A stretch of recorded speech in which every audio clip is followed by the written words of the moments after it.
உலகில் மொழிக்காக தம் இன்னுயிரை கொடுத்த வீர வரலாறு இந்த மண்ணை மட்டுமே சாரும். தமிழன் தன் மொழிக்காக தொடுத்த பெரும் போராட்டத்தின் அல்ல, போரின் வரலாறு இது.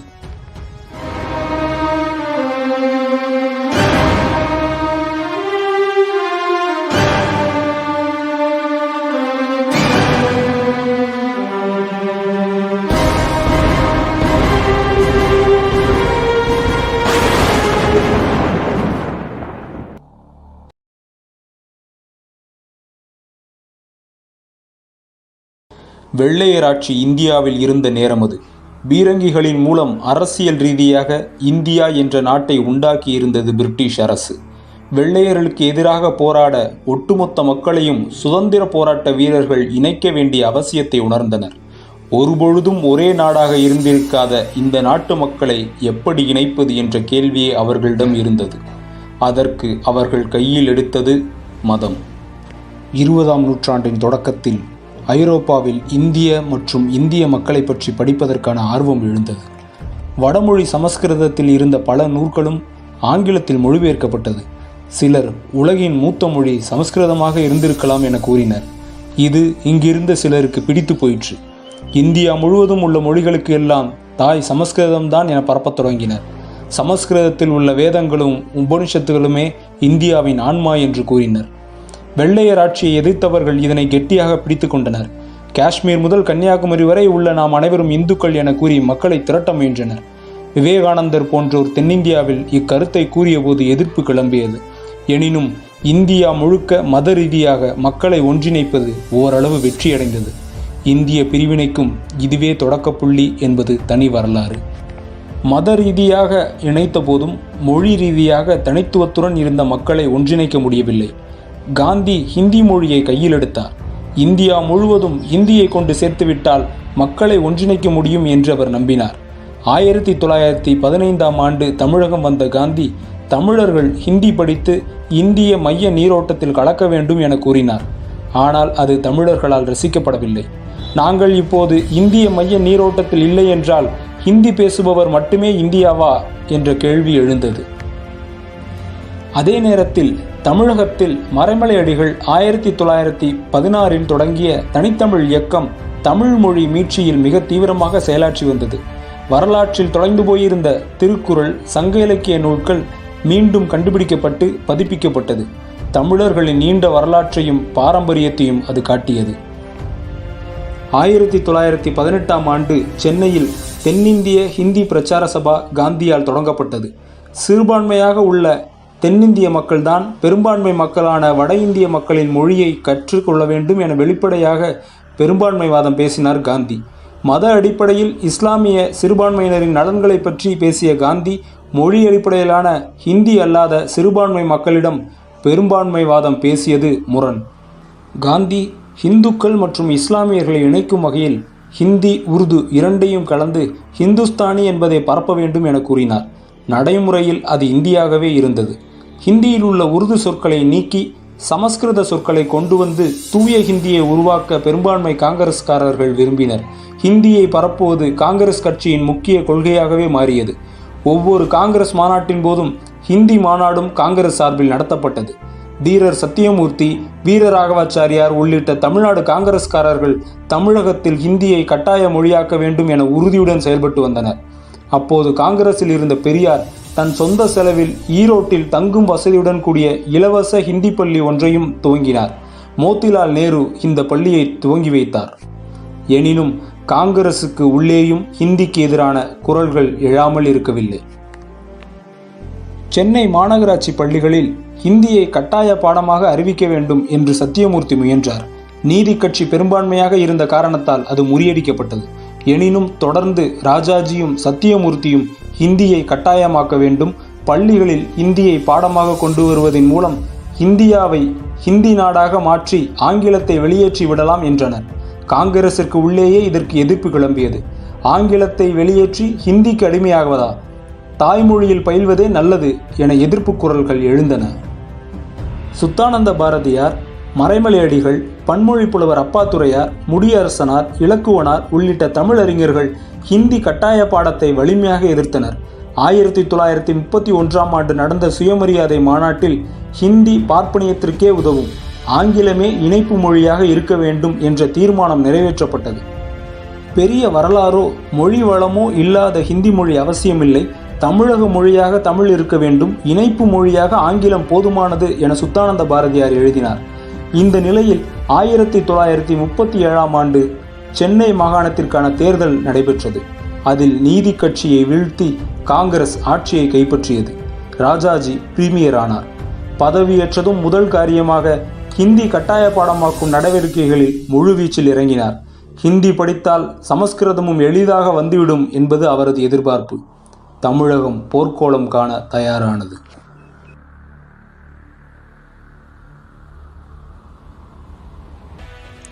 27 டிசம்பர் 1937 அன்று சென்னை மாகாண தமிழர் மாநாடு திருச்சியில் கூட்டப்பட்டது. கட்சி வேறுபாடின்றி ஹிந்தியை வெளியேற்றுவதே ஒரே நோக்கம் என உணர்வாளர்கள் கூடினர். மிகப்பெரிய நாடான சோவியத்தில் பல்வேறு மொழிகளிலும் சிக்கல் இல்லாமல் இயங்கும் பொழுது இங்கு இந்தியை திணிப்பது தேவையில்லாதது என உறுதிபட கூறினார் நாவலர் சோமசுந்தர பாரதியார். கட்டாய ஹிந்தி பாடம் எதிர்க்கும் தீர்மானம் நிறைவேற்றப்பட்டது. தமிழகத்தின் பல்வேறு பகுதிகளிலும் ஹிந்தி எதிர்ப்பு பொதுக்கூட்டங்கள் நடைபெற்றன.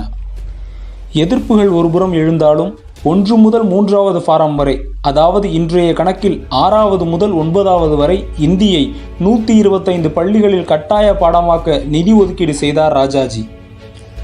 சட்டமன்றத்தில் எம்.ஏ. முத்தையா உள்ளிட்ட சட்டசபை உறுப்பினர்கள் எதிர்ப்பு தெரிவித்த பொழுதும் ராஜாஜி கட்டாய ஹிந்தி பாடத்தில் உறுதியோடு இருந்தார்.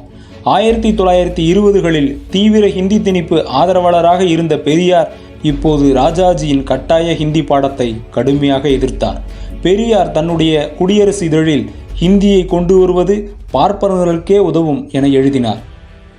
27 பிப்ரவரி 1938ஆம் ஆண்டு காஞ்சிபுரத்தில் இந்தி எதிர்ப்பு மாநாடு கூடியது. நாவலர் சோமசுந்தர பாரதியார், கே. வெங்கடரெட்டி நாயுடு, புரட்சி கவிஞர் பாரதிதாசன், கான் பகதூர் கலிஃபல்லா சாஹிப், தமிழவேல் உமா மகேஸ்வரனார் அதில் கலந்து கொண்டு தங்கள் எதிர்ப்பை பதிவு செய்தனர். எனினும் 21 ஏப்ரல் 1938 அன்று கட்டாய ஹிந்தி பாடத்தை அரசாணையாக வெளியிட்டது ராஜாஜியின் அரசு. தமிழகம் கொதித்தெழுந்தது. 28 மே 1938 திருச்சியில் தமிழ் பாசறை அமைப்பு கூட்டம் கூட்டப்பட்டு ஹிந்தி எதிர்ப்பு வாரியம் எனும் போராட்டக்குழு அமைக்கப்பட்டது. அதன் தலைவராக நாவலர் சோமசுந்தர பாரதியாரும் செயலாளராக முத்தமிழ் காவலர் கி.ஆ.பெ. விஸ்வநாதம் அவர்களும் தேர்ந்தெடுக்கப்பட்டனர். தமிழவேல் உமா மகேஸ்வரனார், W.B.A. சவுந்தரபாண்டியனார், பெரியார், K.M. பாலசுப்ரமணியம் ஆகியோர் அந்த போராட்ட குழுவின் உறுப்பினர்கள். சத்தியாகிரக வழியில் போராட்டம் நடத்துவது என முடிவு செய்யப்பட்டது. போராட்டத்தை ஒருங்கிணைக்க சர்வாதிகாரிகள் நியமிக்கப்பட்டனர். 3 ஜூன் 1938 அன்று சேத்த நாயகம் அவர்கள் தொண்டர்களுடன் ராஜாஜி வீட்டின் முன் மறியலில் ஈடுபட்டார். போராட்டக்காரர்கள் கைது செய்யப்பட்டு சிறையில் அடைக்கப்பட்டனர். ஈழத்து சண்முகானந்த அடிகள் தலைமையில் 2ஆம் கட்ட மறியல் நடந்தது. அவரும் கைது செய்யப்பட்டார். ஹிந்தி திணிப்பிற்கு எதிராக ஸ்டாலின் ஜெகதீசன் எனும் தொண்டர் உண்ணாவிரத போராட்டத்தில் ஈடுபட்டார். காங்கிரஸ் தொண்டர் பல்லடம் பொன்னுச்சாமி அவர்கள் ராஜாஜி வீட்டின் முன் உண்ணாவிரத போராட்டம் நடத்தினார். 2 நாட்களுக்கு பின் அவரும் கைது செய்யப்பட்டார். போராட்ட தலைவர்களில் குடந்தை S.K. சாமி, M.S. Moideen, G.N. Raju, A.T. Panneerselvam ஆகியோர் முக்கியமானவர்கள்.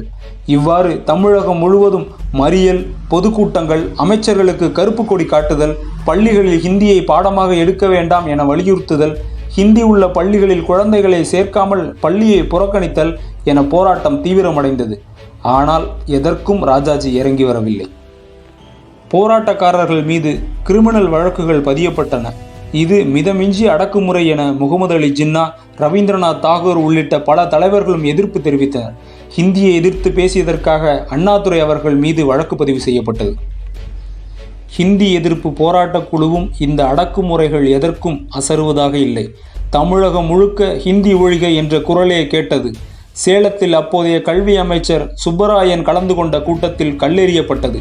சென்னை சென்ட்ரல் ரயில் நிலையத்தில் ராஜாஜிக்கு கருப்பு கொடி காட்டப்பட்டது. அரசு எடுத்து வைக்கும் ஒவ்வொரு நடைமுறைக்கும் அதைவிட அதிக வீரியமாக போராட்டம் முன்னெடுக்கப்பட்டது. ஜூலை 1, 1938 அன்று ஹிந்தி எதிர்ப்பு நாள் அனுசரிக்கப்பட்டது. ஆகஸ்ட் 1, 1938 அன்று 100 பேர் கொண்ட ஹிந்தி எதிர்ப்பு படை திருச்சி உறையூரிலிருந்து சென்னை நோக்கி நடைபயணமாக கிளம்பியது.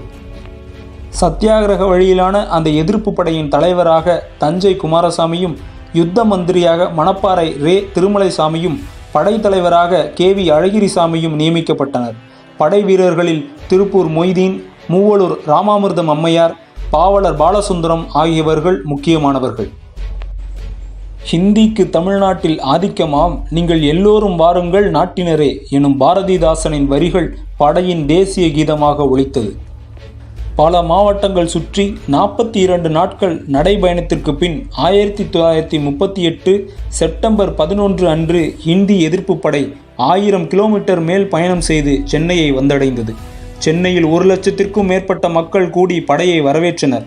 அப்போது சென்னையின் மக்கள் தொகையே 10 லட்சத்திற்கும் குறைவுதான் எனும்போது தமிழர்களின் எழுச்சி எந்த அளவில் இருந்தது என்பதை நம்மால் உணர முடியும்.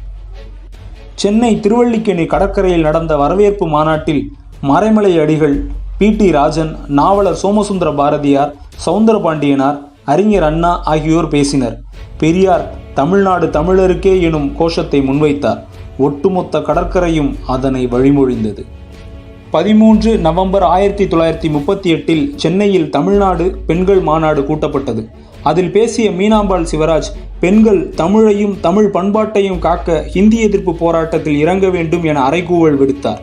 மறைமலை அடிகளாரின் மகள் நீலாம்பிகை அம்மையாரின் தலைமையில் நடைபெற்ற மாநாட்டில் பெரியார் சிறப்பு அழைப்பாளராக கலந்து கொண்டார். இந்த மாநாட்டிற்கு பின் பெண்கள் அதிக அளவில் ஹிந்தி எதிர்ப்பு போராட்டங்களில் கலந்து கொண்டனர். இது ராஜாஜியின் அரசுக்கு கடும் நெருக்கடியை கொடுத்தது. வெள்ளையர் அரசு அளவிற்கு அடக்குமுறைகளை கட்டவிழ்த்து விட்டார் ராஜாஜி. ஹிந்தி எதிர்ப்புக்கு ஆதரவாக எழுதிய பத்திரிகைகள் அனைத்தும் ஜாமீன் கட்ட சொல்லி முடக்கப்பட்டது. எனினும் போராட்டத்தின் வீரியம் குறையவில்லை. போராட்டத்தில் ஈடுபட்டவர்கள் பலரும் கடுமையான பிரிவுகளில் கைது செய்து சிறையில் அடைக்கப்பட்டனர். பாவலர் பாலசுந்தரத்திற்கு 3 ஆண்டுகளும், அருணகிரிநாதர் அடிகளுக்கு 2 ஆண்டுகளும் உச்ச தண்டனையாக அளிக்கப்பட்டது. 1000க்கும் மேற்பட்டோர் கைது செய்யப்பட்டு தண்டனை விதிக்கப்பட்டனர். அவர்களில் 73 பேர் பெண்கள். 32 குழந்தைகளும் தங்கள் தாய்மார்களுடன் சிறைக்கு சென்றன. ஹிந்தி எதிர்ப்பு போராட்டத்தை தூண்டினார், பெண்களை போராட்டத்திற்கு தூண்டினார் என்ற குற்றச்சாட்டுகளில் பெரியாருக்கு 1 ஆண்டும் 1000 ரூபாய் அபராதமும் தண்டனையாக அளிக்கப்பட்டன. தலைவர்கள் பலர் தண்டனை வழங்கப்பட்டு சிறையில் அடைக்கப்பட்டிருந்த போதும் மக்களால் ஹிந்தி எதிர்ப்பு போராட்டம் தொடர்ந்து முன்னெடுக்கப்பட்டது. இந்த நிலையில் அடையாறு தியாசபிகள் பள்ளி ஹிந்தி எதிர்ப்பு போராட்டத்தில் பங்கேற்றதற்காக கைது செய்யப்பட்டு சிறையில் இருந்த பெரம்பூர் நடராசன் சிறையிலேயே மரணமடைந்தார். சிறையில் அடைக்கப்பட்டிருந்த அவரது உடல்நிலை சிறைச்சூழலால் பாதிக்கப்பட்டது. மன்னிப்பு கடிதம் எழுதினால் விடுதலை தருகிறோம் என அதிகாரிகள் கூறியதை நடராசன் ஏற்கவில்லை. 15 ஜனவரி 1939 அன்று சிறையிலேயே அவர் உயிர் பிரிந்தது. ஹிந்தி எதிர்ப்பு போருக்கு தமிழகம் தந்த முதல் உயிர் நடராசருடையது. நடராசன் அவர்களின் இறுதி ஊர்வலத்தில் 10,000க்கும் மேற்பட்டோர் கலந்து கொண்டு அஞ்சலி செலுத்தினர்.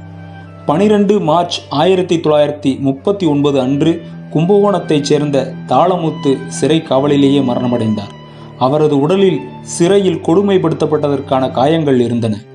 நடராசன், தாளமுத்து மரணமும் தலைவர்கள் கைதும் தமிழகத்தை உலுக்கியது. தமிழகம் முழுவதும் போராட்டங்கள் கொழுந்துவிட்டு எரிய துவங்கின. தமிழ்நாடு தமிழருக்கே, தனி தமிழ்நாடே தீர்வு என்ற கோஷங்கள் தமிழகம் எங்கும் ஒலித்தன. சிறையில் உடல்நிலை தொடர்ந்து மோசமாகி வந்த காரணத்தால் மே 22 அன்று பெரியார் விடுதலை செய்யப்பட்டார். போராட்டத்தின் தீவிரத்தை குறைக்க கைது செய்யப்பட்டவர்கள் அனைவரும் திடீரென 7 ஜூன் அன்று விடுதலை செய்யப்பட்டனர். எனினும் போராட்டம் தீவிரமாக தொடர்ந்தது. ராஜாஜியும் பின்வாங்கவில்லை. போராட்டம் அடுத்தடுத்த தளங்களை நோக்கி முன்னேறி கொண்டிருந்தது. இந்த நிலையில் 2ஆம் உலகப் போர் வந்தது. காங்கிரசுடன் ஆலோசிக்காமல் பிரிட்டிஷ் இந்தியாவும் போரில் கலந்து கொள்ளும் எனும் அரசின் அறிவிப்பை எதிர்த்து காங்கிரஸ் மாகாண அரசுகள் ராஜினாமா செய்வதாக முடிவெடுக்கப்பட்டது. ராஜாஜியும் சென்னை மாகாண பிரீமியர் பதவியிலிருந்து விலகினார். சென்னை மாகாண ஆட்சி நேரடியாக வெள்ளையருக்கு சென்றது. அவர்களுக்கு உதவுவதற்காக ஒரு ஆலோசனை குழுவும் அமைக்கப்பட்டது. போராட்டத்தில் கைது செய்யப்பட்டவர்கள் அனைவரும் விடுதலை செய்யப்பட்டனர்.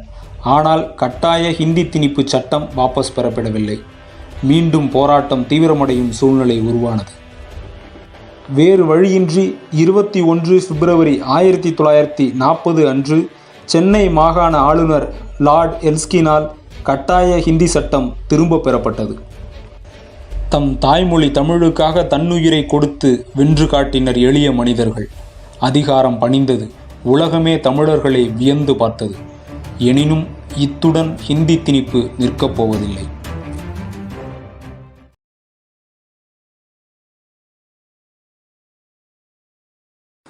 ராஜாஜியின் காங்கிரஸ் அரசு ராஜினாமா செய்து ஆளுநர் பொறுப்பேற்றதும் 1941 கட்டாய ஹிந்தி பாடத்திட்டம் கைவிடப்பட்டது. சில ஆண்டுகள் உறக்கத்தில் இருப்பது போல் இருந்த ஹிந்தி திணிப்பு 1948 மீண்டும் எழுந்து வந்தது. 1947 இந்தியா சுதந்திரம் அடைந்தபோது சென்னை மாகாணத்தின் முதல்வராக இருந்தவர் ஓமந்தூரார். ஓமந்தூரார் மீண்டும் கட்டாய ஹிந்தி திணிப்பில் இறங்கினார். 20 ஜூன் 1948 ஹிந்தி கட்டாய பாடம் திட்டம் ஆணை பிறப்பிக்கப்பட்டது. சென்னை மாகாணத்தில் இருந்த தமிழ் பகுதிகளில்தான் ஹிந்திக்கு பலத்த எதிர்ப்பு இருந்தது. எனவே 1948 ஆணை தந்திரமாக உருவாக்கப்பட்டிருந்தது. தமிழ் பகுதிகளில் உள்ள பள்ளிகளில் ஹிந்தி விருப்ப பாடம் எனவும், சென்னை மாகாணத்தில் இருந்த தெலுங்கு, கன்னட, மலையாள பகுதிகளில் கட்டாய பாடம் எனவும் அறிவிக்கப்பட்டது. தமிழ் பகுதிகளில் ஹிந்தி விருப்ப பாடம் என்பதால் ஹிந்தி பிடிக்கவில்லை என்றால் சமஸ்கிருதம், அரபி, தெலுங்கு, மலையாளம், கன்னடம் ஆகிய மொழிகளில் ஏதாவது ஒன்றை பள்ளிகளில் இரண்டாவது மொழியாக எடுத்துக்கொள்ளலாம் என சொல்லப்பட்டது. ஆனால் நடைமுறையில் ஹிந்தி ஆசிரியர்கள் மட்டுமே நியமிக்கப்பட்டு ஹிந்தி திணிப்பாகவே அது நடந்தது. தமிழ் பகுதிகளில் மட்டும் ஹிந்தி விருப்ப பாடமாக இருப்பதற்கு பிற மொழி பகுதியினர் எதிர்ப்பு தெரிவித்தனர். எனவே இதுவும் மாற்றப்பட்டு தமிழ் பகுதிகளிலும் ஹிந்தி கட்டாய பாடம் என அறிவிக்கப்பட்டது. முதலில் இதமாக, பின் லாப நோக்குடன், அடுத்து இருமாப்புடன் என்று இத்திட்டத்தை விமர்சனம் செய்தார் அண்ணா. 17 ஜூலை 1948 அன்று சென்னை புனித மேரி மண்டபத்தில் ஹிந்தி எதிர்ப்பாளர்கள் மாநாடு கூட்டப்பட்டது.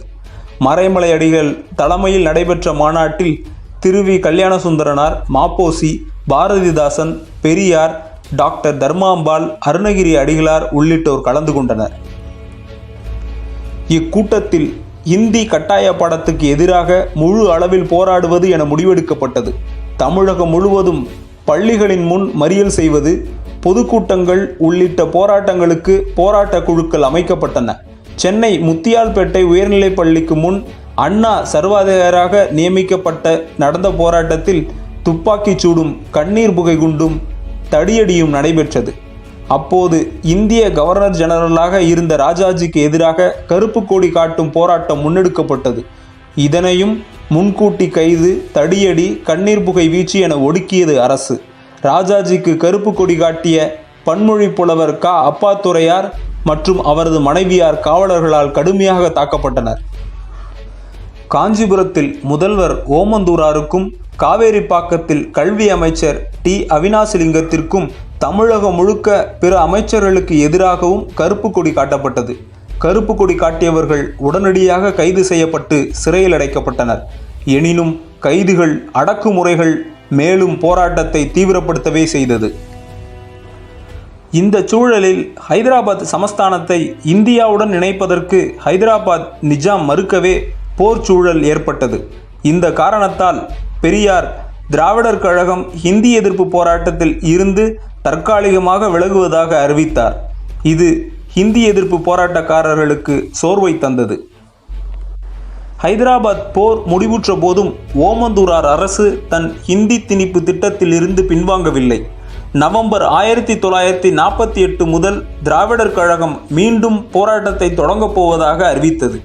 அக்டோபர் 30, 1948 சென்னை ஜிம்கானாவில் நடந்த பொதுக்கூட்டத்தில் பேசிய திருவிக அரசு ஆணவத்தை கைவிட்டு அற வழியில் ஹிந்தியை நாளையே திரும்ப பெற வேண்டும் என வலியுறுத்தினார். ஆனால் அரசு செவிசாய்க்கவில்லை. மீண்டும் முழு வீச்சுடன் போராட்டம் துவங்கியது. பொதுக்கூட்டங்களுக்கு அனுமதி மறுக்கப்பட்டது. எனினும் தடையை மீறி மறியல்களும் பொதுக்கூட்டங்களும் தமிழகம் முழுவதும் நடைபெற்றன. அரசு போராட்டக்காரர்கள் மீது அடக்குமுறைகளை கட்டவிழ்த்து விட்டது. போராட்டத்தில் காவல்துறையால் கடுமையாக தாக்கப்பட்டார் NV நடராசன். அவர் இரத்தம் கொட்ட கொட்ட கைது செய்யப்பட்டு விலங்கு மாட்டப்பட்டு தெருவில் இழுத்து செல்லப்பட்டார். போராட்டக்காரர்கள் இதனை பார்த்து அஞ்சி போராட்டத்தில் இருந்து விலகுவர் என எதிர்பார்த்தது காவல்துறை. ஆனால் நடந்தது அதற்கு நேரெதிர். தமிழகம் முழுக்க கைது செய்யப்பட்ட தலைவர்கள் மற்றும் தொண்டர்களால் சிறைக்கூடங்கள் நிரம்பி வழிந்தன. தமிழகம் கொந்தளித்து கொண்டிருந்த அதே நேரத்தில் டெல்லியில் வேறு ஒரு விடயம் அரங்கேறிக் கொண்டிருந்தது. விடுதலை அடைந்திருக்கும் இந்திய நாட்டுக்கு ஒற்றை ஆட்சி மொழியாக ஹிந்தியை கொண்டு வரும் முயற்சிதான் அது. இதுவரை தமிழகத்தில் நடந்து வந்த போராட்டங்கள் ஹிந்தி கட்டாய பாடமாக திணிக்கப்படுவதை எதிர்த்துத்தான். ஆனால் இப்போது விடுதலைக்கு பின் ஹிந்தி பிரச்சனை புதிய பரிமாணம் எடுத்தது. வடநாட்டினர் துவக்கத்திலிருந்தே இந்தியாவை ஹிந்தி நாடாகவே பார்த்தனர். ஆங்கிலத்தை முழுமையாக இந்தியாவிலிருந்து அகற்றி அந்த இடத்தில் ஹிந்தியை கொண்டு வர வேண்டும் என்ற எண்ணமே கொண்டிருந்தனர். அப்போதைய இந்திய அரசியல் நிர்ணய சபையின் தலைவர் ராஜேந்திர பிரசாத் இந்திய அரசியல் சட்டம் கூட முழுக்க முழுக்க ஹிந்தியில்தான் இருக்க வேண்டும் என்று கூறினார். நேரு சட்டம் ஆங்கிலத்தில்தான் இருக்க வேண்டும் என்பதில் உறுதியாக இருந்தார். ஹிந்தி அல்லாத மாநிலத்தைச் சேர்ந்த உறுப்பினர்கள் ஹிந்தி ஒற்றையாட்சி மொழி கொள்கையை விரும்பவில்லை. இந்தியாவின் ஆட்சி மொழி குறித்து ஒரு ஒருமித்த கருத்து ஏற்படுத்த ஒரு குழு அமைக்கப்பட்டது. ஆய்வுக்கு பின் அந்த குழு ஒரு திட்டத்தை முன்வைத்தது. அதற்கு முன்ஷி ஐயங்கார் திட்டம் என்று பெயர். அத்திட்டத்தின்படி தேவநாகரி எழுத்துக்களை கொண்ட ஹிந்தி ஒன்றிய அரசின் ஆட்சி மொழி. ஆங்கிலம் 15 ஆண்டுகளுக்கு கூடுதல் ஆட்சி மொழியாக நீடிக்கும். அதற்கு பின் ஆங்கிலம் வேண்டுமெனில் நாடாளுமன்றம் மூலம் சட்டம் இயற்றி நீட்டித்து கொள்ளலாம். ஹிந்தியை நிர்வாகத்தில் பயன்படுத்த குடியரசுத் தலைவர் ஆணை பிறப்பிக்கலாம். நீதித்துறையில் ஆங்கிலம் தொடர்ந்து இருக்கும். மாநிலங்கள் மாநில மொழியையோ ஹிந்தியையோ ஆட்சி மொழியாக வைத்துக் கொள்ளலாம். இத்திட்டம் ஹிந்திதான் ஆட்சி மொழி என்பதை உறுதி செய்யும் வகையில் இருந்தது. நாடாளுமன்றத்தில் காரசாரமான விவாதங்கள் எழுந்தன. டாக்டர் சுப்பராயன் அவர்கள், கண்ணியமிகு காயிதே மில்லத் இஸ்மாயில் சாஹிப் அவர்கள், TT கிருஷ்ணமாச்சாரி அவர்கள், TA ராமலிங்கம் அவர்கள் ஆகியோர் தங்கள் கருத்தை அழுத்தமாக பதிவு செய்தனர். 2 நாட்களுக்கு மேல் விவாதம் தொடர்ந்தது. புருஷோத்தமதாஸ் தாண்டன் தமிழகத்தில் பெரும்பான்மை மக்கள் ஹிந்தியைத்தான் விரும்புகின்றனர் என முழு பூசணிக்காயை சோற்றில் மறைத்தார். அதற்கு கடுமையான எதிர்ப்பு கிளம்பியது. 14 செப்டம்பர் 1949 அன்று பேசிய காயிதே மில்லத் அவர்கள், பழமையான பாரம்பரியமான செழுமையான மொழியைத்தான் ஆட்சி மொழியாக வைக்க வேண்டும் என்றால் தமிழ் மொழியைத்தான் இந்தியாவின் ஆட்சி மொழியாக வைக்க வேண்டும். தமிழ் என் தாய்மொழி என்பதில் பெருமை கொள்கிறேன் என்று கூறினார். TA ராமலிங்கம் அவர்கள், ஹிந்தி பேசுபவர்கள் தங்கள் ஆதிக்க எண்ணத்தை கைவிட வேண்டும் என்று கோரினார். டாக்டர் சுப்பராயன் அவர்கள் பேசும்போது 1938 ஹிந்தி ஒழிக எனும் கோஷம் தமிழகம் முழுக்க 3 மாதங்கள் கேட்டுக்கொண்டே இருந்ததையும் தமிழர்கள் எவ்வளவு தீவிரமாக ஹிந்தியை எதிர்க்கின்றோம் என்றும் விளக்கினார். இந்திய பிரதமர் ஜவஹர்லால் நேரு பேசியபோது, ஆங்கில மொழியின் மூலம் நமக்கு ஏற்பட்டுள்ள நன்மைகள் அநேகம். அதன் காரணமாக நாம் பல படிகள் முன்னேறி இருக்கின்றோம். என்றாலும் எந்த ஒரு நாடும் அந்நிய மொழியால் உயர்ந்த நிலையை எட்டிவிட முடியாது. அதற்காக ஹிந்தியை எதிர்ப்பவர்கள் மீது அதை திணிக்கும் முயற்சியிலும் ஈடுபடக்கூடாது. இந்தியாவில் உள்ள ஹிந்தி பேசாத மக்களின் நல்லெண்ணத்தை பெறுவதன் மூலம்தான் மொழி பிரச்சனையில் வெற்றி பெற முடியுமே தவிர அதிகாரத்தால் அல்ல என்றார். எனினும் காங்கிரஸில் இருந்த வடநாட்டு உறுப்பினர்கள் ஹிந்தி மொழியே இந்தியாவின் ஆட்சி மொழியாக வர வேண்டும் என்பதில் மிக உறுதியுடன் இருந்தனர். பல்வேறு வாதங்களுக்கு பிறகும் பெரும்பான்மை அடிப்படையில் முன்ஷி ஐயங்கார் திட்டம் சில திருத்தங்களுடன் நிறைவேற்றப்பட்டது. ஹிந்தி இந்தியாவின் ஆட்சி மொழியானது. இச்சட்டத்தின்படி ஆங்கிலம் 15 ஆண்டுகளுக்கு பின் வெளியேற்றப்பட்டு ஹிந்தி இந்தியாவின் ஒற்றை ஆட்சி மொழியாகும். குடியரசுத் தலைவர் ஆணையின் பேரில் ஹிந்தி மொழி பரவலுக்கும் அரசு நிர்வாகத்தில் பயன்படுத்தப்படுவதற்கும் தொடர்ச்சியான நடவடிக்கைகள் எடுக்கப்படும். ஆனால் பிற மொழிகள் வளர்ச்சிக்கு குடியரசுத் தலைவர் ஆணையிட முடியாது. ஹிந்தி மொழியை இந்தியாவின் அனைத்து மட்டங்களிலும் பரப்புவது மத்திய அரசின் கடமை. சுருக்கமாக சொல்வதென்றால் ஹிந்தியே இந்தியாவின் மொழி. இதனிடையே சென்னை மாகாண கல்வி அமைச்சர் அவினாசிலிங்கம் ராஜினாமா செய்தார். கட்டாய ஹிந்தி சட்டம் திரும்ப பெறப்பட்டது. எனினும் இந்திய அரசின் ஹிந்தி மொழி சட்டம் 15 ஆண்டுகளுக்கு பின் தமிழகத்தில் நடக்கப் போகும் போராட்டங்களுக்கு முன்னுரை எழுதியது.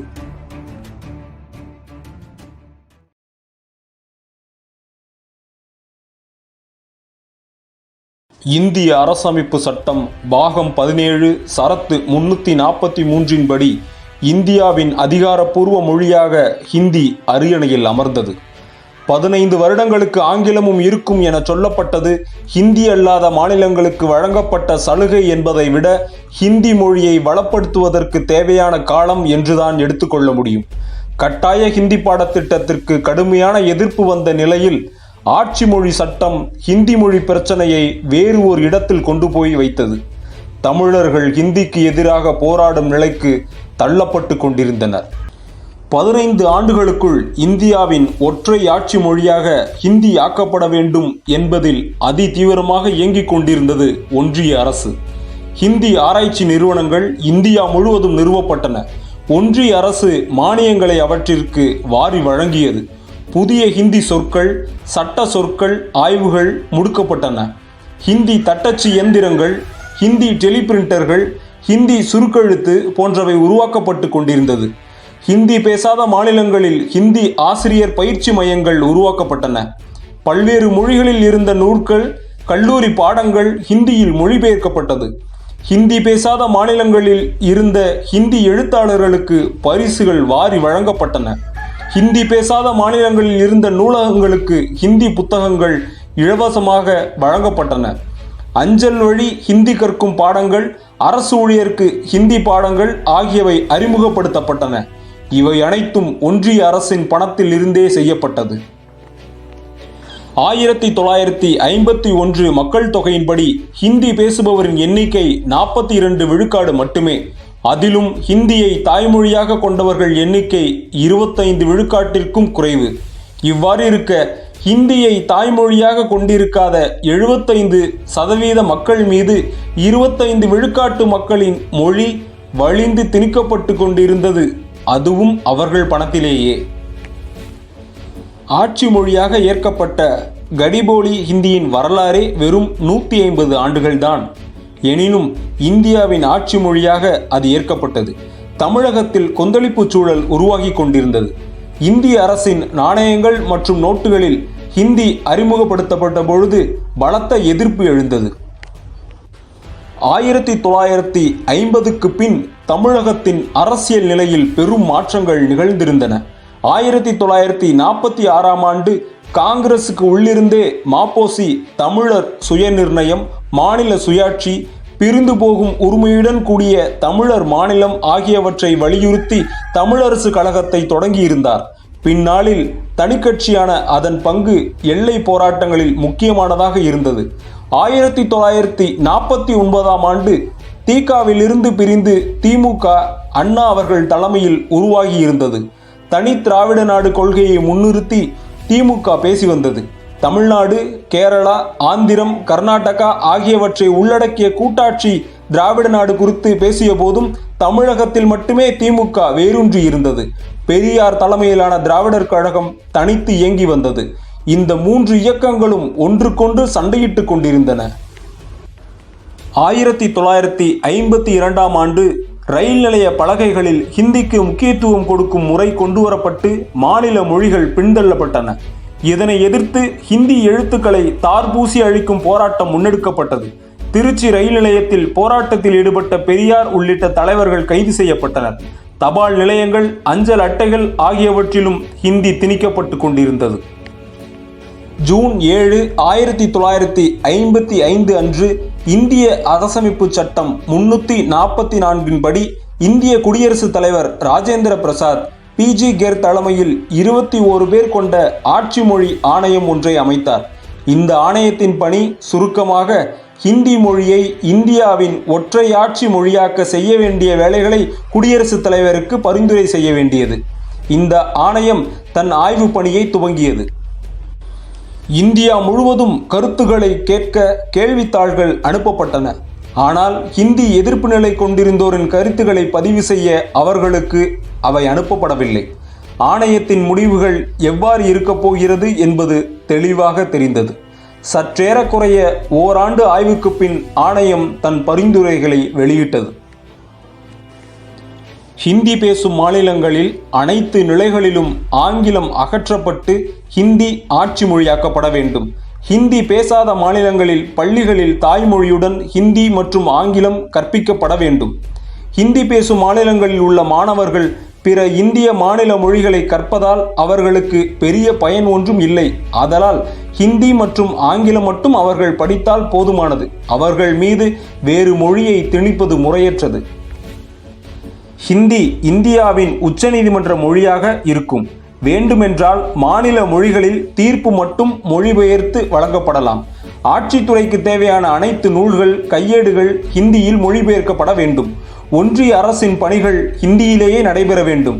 எனவே ஹிந்தி மொழி அறிவு உள்ளவர்கள் மட்டுமே நியமிக்கப்பட வேண்டும். மாநில ஊழியர்கள் ஒன்றிய அரசுடன் தொடர்பு கொள்ள வேண்டியிருப்பதால் அவர்களும் ஹிந்தி படிப்பது கட்டாயம். ஹிந்தி பயிற்சி பெறாதவர்களுக்கு தண்டனை கொடுக்க வேண்டும். நாடாளுமன்றத்தில் இயற்றப்படும் சட்டங்கள், மாநிலங்களில் இயற்றப்படும் சட்டங்கள் ஹிந்தி மொழியிலேயே இயற்றப்பட வேண்டும். ஆணையத்தின் மிக முக்கிய பரிந்துரைகளில் ஒன்று, பல்கலைக்கழகங்கள் தங்கள் கற்பித்தல் மொழி ஹிந்தியா அல்லது மாநில மொழியா என்பதை தாங்களே சுதந்திரமாக முடிவு செய்து கொள்ள வேண்டும் என்பது. மாநில அரசு அதில் தலையிடக்கூடாது.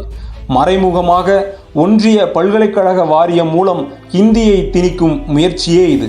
ஹிந்தி பேசாத மாநிலங்களில் ஆங்கிலம் பல்கலைக்கழகங்களிலிருந்து முற்றிலும் அகற்றப்பட்டு ஹிந்தியில் மட்டுமே கலைப்பாடங்களில் தொடங்கி பொறியியல் தொழிற்பாடங்கள் வரை நடத்தப்பட இது வாய்ப்பளிக்கும்.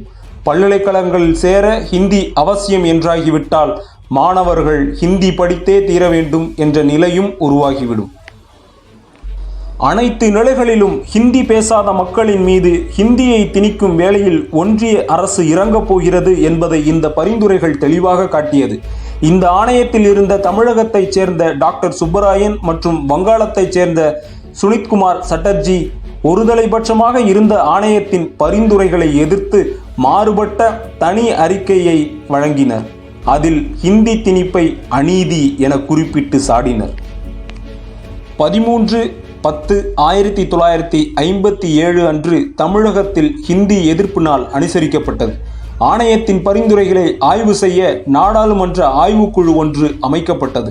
இந்த ஆணையத்தின் செயல்பாடுகள் மிக இரகசியமாக இருந்தது. குடியரசுத் தலைவரின் பார்வைக்கு பின் அறிக்கை நாடாளுமன்றத்தில் தாக்கல் செய்யப்பட்டது.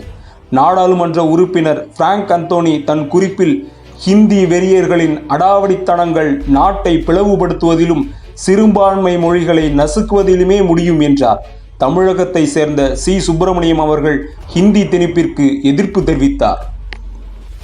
9 ஆகஸ்ட் 1959 அன்று நாடாளுமன்றத்தில் பேசிய நேரு அவர்கள் ஹிந்தி திணிப்பு இருக்கவே கூடாது, ஹிந்தி பேசாத மக்கள் விரும்பும் வரை ஆங்கிலம் மாற்று மொழியாக தொடருவதை நான் உறுதி செய்வேன் என உறுதியளித்தார்.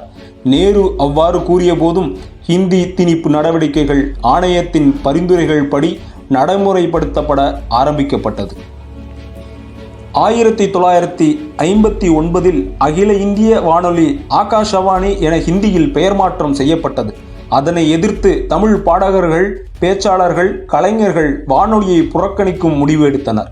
இந்தியாவின் ஆட்சி மொழியாக ஹிந்தி விரைவில் ஆக்கப்பட வேண்டும் என குடியரசுத் தலைவர் அறிவித்தார். 27 ஏப்ரல் 1960 குடியரசுத் தலைவர் ஆணை ஒன்று வெளியிடப்பட்டது. ஒன்றிய அரசு பணிகளில் ஹிந்தி கட்டாய பயிற்சி வலியுறுத்தப்பட்டது. மேலும் அரசு வேலைகளில் சேர ஹிந்தி கட்டாயம் என்ற நிலையை உறுதி செய்ய வேண்டும் என ஒன்றிய அரசுக்கு ஆணையிடப்பட்டது. தமிழகத்தில் கொந்தளிப்பான நிலை உருவானது. போராட்டம் நடத்தினால் கடுமையான விளைவுகளை சந்திக்க நேரிடும் என எச்சரித்தார் காமராஜர். துப்பாக்கி இருக்கிறது, அதில் தோட்டாவும் இருக்கிறது என காமராசர் சொன்னதாக செய்திகள் வெளியாகின. எனினும் தடையை மீறி பொதுக்கூட்டங்கள் நடைபெற்றன. குடியரசுத் தலைவர் தமிழகம் வரும்பொழுது கருப்பு கொடி காட்ட திமுக கூட்டத்தில் முடிவெடுக்கப்பட்டது. இது தொடர்பாக ஈவி.கே. சம்பத் அவர்கள் பிரதமர் நேரு அவர்களுக்கு கடிதம் எழுதினார். நேரு தன் பதில் கடிதத்தில் ஏற்கனவே அளித்த வாக்குறுதி காப்பாற்றப்படும் என பதிலளித்தார். ஹைதராபாத்தில் பேசிய குடியரசுத் தலைவர் ஹிந்தி எவர் மீதும் திணிக்கப்படாது என உறுதி கூறினார். நேருவின் உறுதிமொழியை கொண்டு போராட்டங்களை கைவிடுவதாக திமுக அறிவித்தது. குடியரசுத் தலைவர், பிரதமர், உள்துறை அமைச்சர் என உறுதிமொழிகள் மட்டும் அடுத்தடுத்து வந்து கொண்டிருந்த பொழுதும் ஒன்றிய அரசு பல்வேறு வழிகளிலும் ஹிந்தியை திணிப்பதை கைவிடவில்லை. ஆணையும் திரும்ப பெறப்பட்டதாக தெரியவில்லை. அஞ்சல் துறை ஊழியர்களுக்கு ஹிந்தி கட்டாயமாக்கப்பட்டது. தவறுபவர்கள் மீது ஒழுங்கு நடவடிக்கை எடுக்கப்படும் என அஞ்சல் துறை டைரக்டர் ஜெனரல் அறிவித்தார். 25/1/1962 அன்று ரயில்வே போர்டு குறிப்பாணை ஹிந்தி வகுப்பில் முறையாக கலந்து கொள்ளாதவர்களுக்கு தண்டனை அளிக்கப்பட வேண்டும் என வலியுறுத்தியது. 13 ஏப்ரல் 1963 அன்று ஆட்சி மொழி ஆணையத்தின் பரிந்துரைகளை நடைமுறைப்படுத்த அப்போது உள்துறை அமைச்சராக இருந்த லால் பகதூர் சாஸ்திரி நாடாளுமன்றத்தில் ஆட்சி மொழி மசோதாவை தாக்கல் செய்தார்.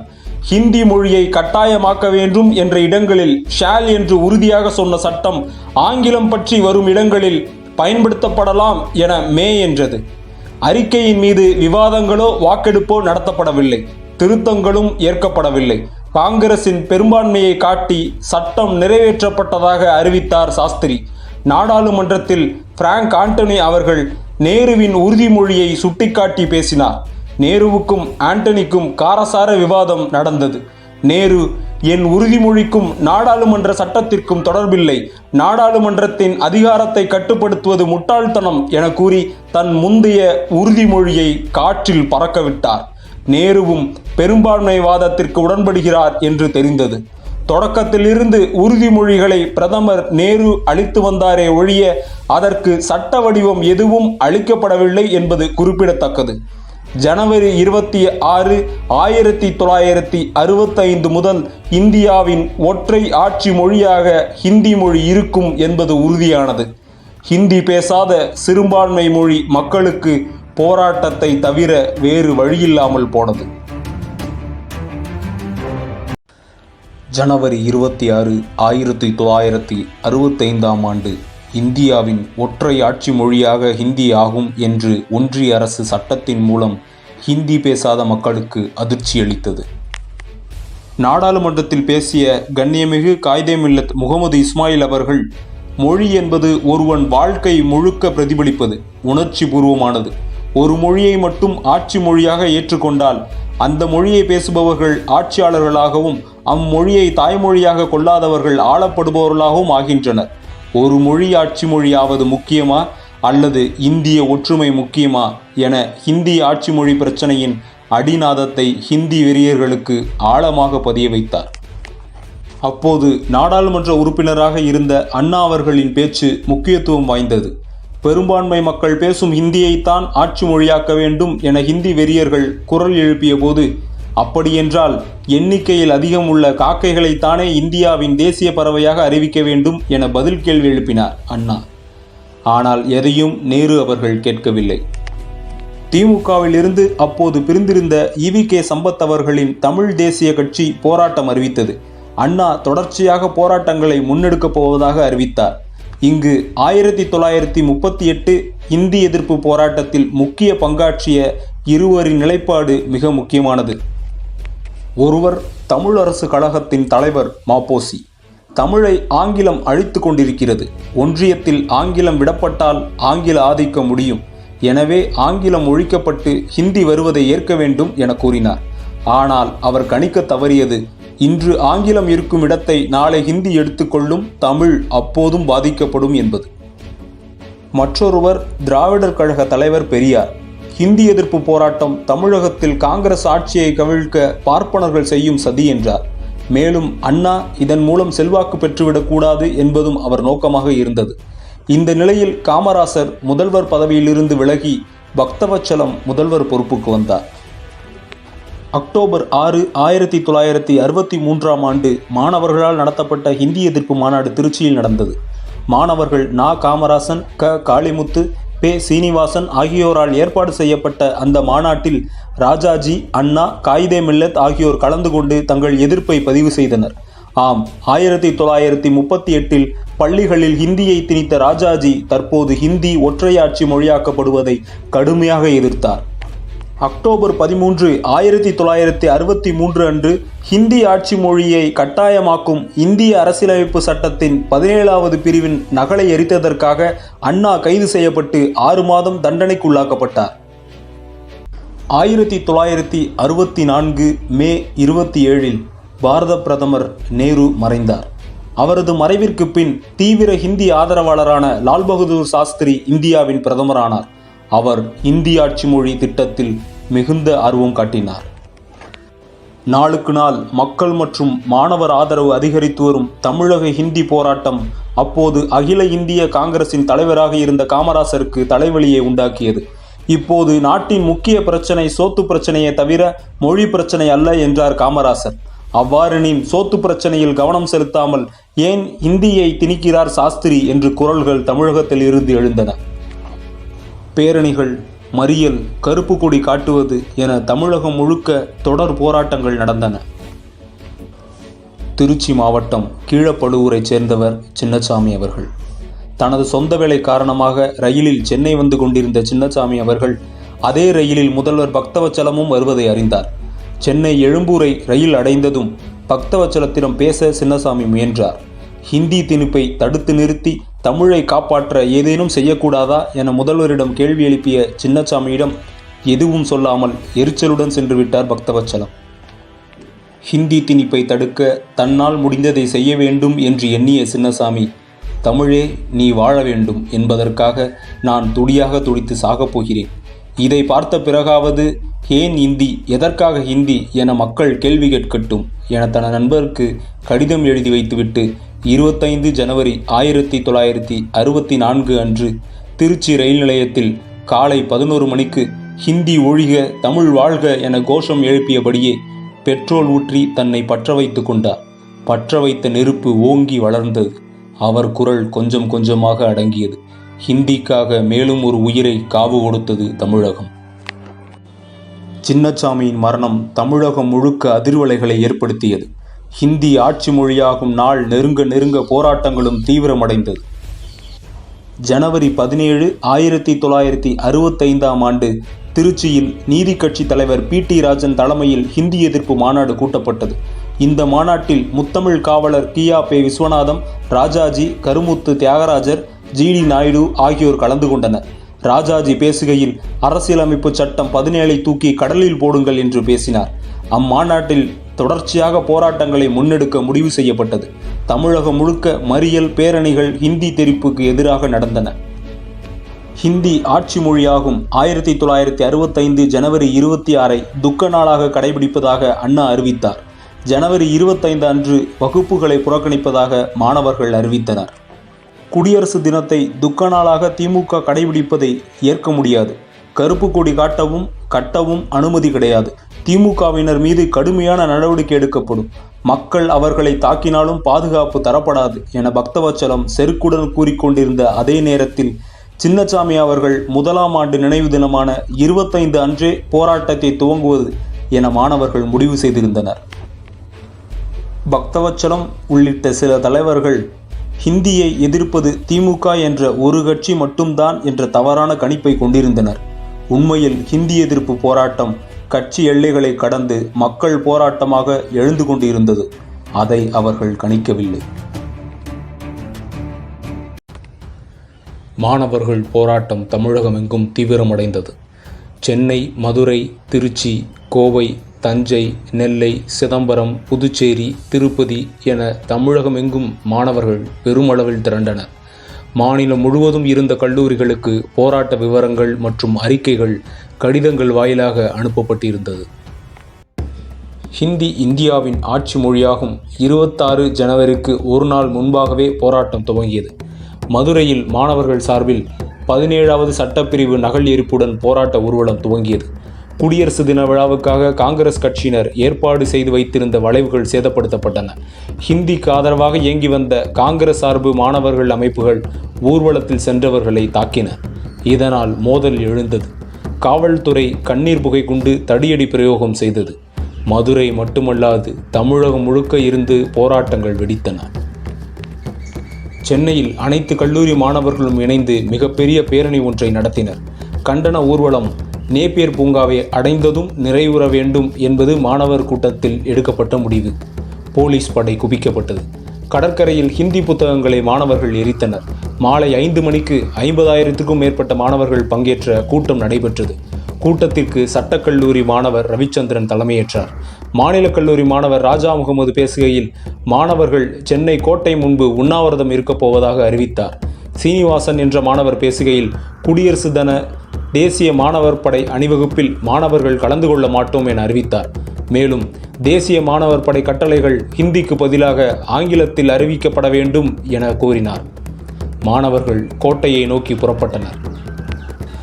முதல்வர் பக்தவச்சலம் மாணவர்களை சந்தித்து ஹிந்தி திணிப்பை கைவிடுவதாக உறுதியளிக்க வேண்டும் என வேண்டுகோள் வைத்தனர். மாணவர்கள் பிரதிநிதிகளாக சென்ற ரவிச்சந்திரன், நாவலவன், சீனிவாசன் உள்ளிட்டோரை சந்திக்க முதல்வர் மறுத்தார். மாணவர்களை சந்திக்காவிட்டால் கல்லூரி புறக்கணிப்பு போராட்டம் நடத்துவோம் என மாணவர்கள் கூறினர். அவர்கள் கல்லூரிக்கு வராவிட்டால் போகட்டும், எனக்கு 5 கோடி மிச்சம் என சொல்லி அனுப்பினார் பக்தவச்சலம்.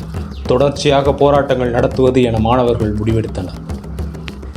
திமுக 26ஆம் தேதி ஹிந்திக்கு எதிராக துக்க தினமாக அனுசரித்து கருப்பு கொடி ஏற்றி ஒருநாள் போராட்டம் நடத்துவதாக அறிவித்திருந்தது.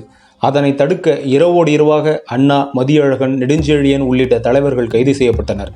திமுகவினர் தான் போராட்டம் நடத்துகிறார்கள், அவர்களை கைது செய்துவிட்டால் போராட்டம் முடிவுக்கு வந்துவிடும் என தப்பு கணக்கு போட்டிருந்தது பக்தவச்சலம் அரசு.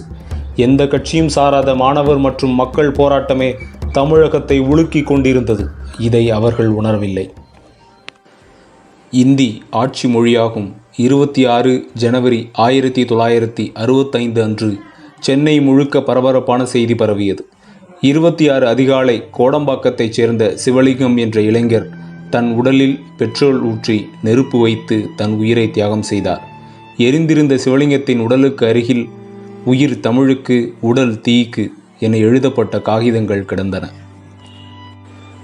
குடியரசு தினத்தன்று நள்ளிரவு விருகம்பாக்கம் பஜனை தெருவைச் சேர்ந்த அரங்கநாதன் ஆற்காடு சாலைக்கு அருகே தீக்குளித்தார். ஹிந்தி வெறி பிடித்தவர்களே, ஹிந்திக்கு வாழ் பிடிப்பவர்களே, எல்லாரும் இந்நாட்டு மன்னர் என்று சொல்லிவிட்டு ஹிந்தியை புகுத்துகிறீர்களே, உங்களுக்கு இதோ நான் தரும் பரிசு. 1965 ஜனவரி 26 முதல் அட்வான்ஸ். தமிழ் வாழ்க, ஹிந்தி ஒழிக, வணக்கம். ரங்கநாதன் என அவர் அருகில் கிடந்த காகிதத்தில் இருந்தது. இறப்பதற்கு முன் காமராசர், ராஜாஜி, அண்ணா, நெடுஞ்செழியன் ஆகியோருக்கு ஹிந்தியை ஒழிக்க வேண்டும் என கடிதம் எழுதியிருக்கிறார். தீக்குளித்திருப்பவர்கள் வறுமை காரணமாக செத்திருக்கலாம், அல்லது யாரேனும் அவர்களை கொலை செய்து நரபலி கொடுத்திருக்கலாம் என்று பேசினார் முதல்வர் பக்தவச்சலம். தமிழகம் முழுக்க ஹிந்தியை எதிர்த்து தங்கள் உயிரை கொடுக்கும் தற்கொலைகள் அதிகரித்தன. திருச்சி கீரனூர் முத்து, விராலிமலை சண்முகம் விஷமருந்தி தங்கள் உயிரை மாய்த்து கொண்டனர். மயிலாடுதுறை சாரங்கபாணி கல்லூரி வளாகத்திலேயே தீ வைத்து கொண்டு தன் உயிர் இழந்தார். ஹிந்தியை எதிர்த்து தீக்குளிப்பதும் உயிரிழப்பதும் நாடு முழுக்க அதிர்வலைகளை ஏற்படுத்தியது. ஐநா சபையில் நடந்த கூட்டத்தில் இது குறித்து கேள்வி எழுப்பப்பட்டது. 27 அன்று ஹிந்திக்கு எதிராக அமைதி ஊர்வலம் நடத்த சிதம்பரம் அண்ணாமலை பல்கலைக்கழக மாணவர்கள் தயாராகினர். இதில் சுமார் 3000க்கும் மேற்பட்ட மாணவர்கள் கலந்து கொண்டனர். அண்ணாமலை பல்கலைக்கழக எல்லையில் இருந்த ரயில்வே கேட்டை கடந்து சிதம்பரம் நகரம் நோக்கி செல்ல மாணவர்கள் திட்டமிட்டிருந்தனர். போலீசார் இதற்கு அனுமதிக்கவில்லை. போலீசாருக்கும் மாணவர்களுக்கும் மோதல் ஏற்பட்டது. தடியடியும் கண்ணீர் புகை வீச்சும் நடந்தது. மாணவர்கள் கல்வீச்சில் ஈடுபட்டனர். ஊர்வலத்தின் மீது காவல்துறை துப்பாக்கிச்சூடு நடத்தியது. இதில் பிஎஸ்சி படித்து கொண்டிருந்த சிவகங்கை ராஜேந்திரன் என்ற 18 வயது மாணவர் குண்டடிப்பட்டு இறந்தார். நெடுமாறன் என்ற மாணவரின் தோளில் குண்டு பாய்ந்தது. தடியடியில் பலர் காயமடைந்தனர். மாணவர்கள் உணர்ச்சி மிகுதியில் பேருந்து ஒன்றை எரித்தனர். சிதம்பரத்தில் 144 தடை உத்தரவு பிறப்பிக்கப்பட்டது. கோவையில் ஹிந்தி படம் ஓடிக்கொண்டிருந்த திரையரங்கம் முன் போராட்டம் நடைபெற்றது. படம் நிறுத்தப்பட்டு தியேட்டர் மூடப்பட்டது. சென்னை எழும்பூர் ரயில் நிலையத்தின் முன் மாணவர்கள் போராட்டம் நடத்தினர். சென்னை வெள்ளிவாக்கத்தில் ஹிந்தி எழுத்துக்களை அகற்றும்படி தபால் அலுவலகங்கள் முற்றுகையிடப்பட்டன. ஹிந்தி போர்டுகள் அகற்றப்பட்டன. இவ்வாறு தமிழகம் முழுவதும் போராட்டம் கொழுந்துவிட்டு எரிந்து கொண்டிருந்தது. ஒருபுறம் தமிழகம் இவ்வாறு உயிர் தியாகங்களையும் தொடர் போராட்டங்களையும் சந்தித்து கொண்டிருந்த இந்த சூழலில் ஹிந்தி ஆட்சி மொழி ஆனதற்காக டெல்லியில் வெற்றி மாநாடு கூட்டப்பட்டது. அதில் பேசிய சாஸ்திரி, பெரும்பான்மை உறுப்பினர் ஆதரவுடன் ஹிந்தி இந்தியாவின் ஒற்றை ஆட்சி மொழியாக சட்டப்படி ஆக்கப்பட்டு விட்டது. ஹிந்திக்கு எதிராக போராடுவது சட்ட விரோதம். ஹிந்திக்கு எதிராக போராடுவோர் மீது கடுமையான நடவடிக்கைகள் எடுக்கப்படும் என பேசினார்.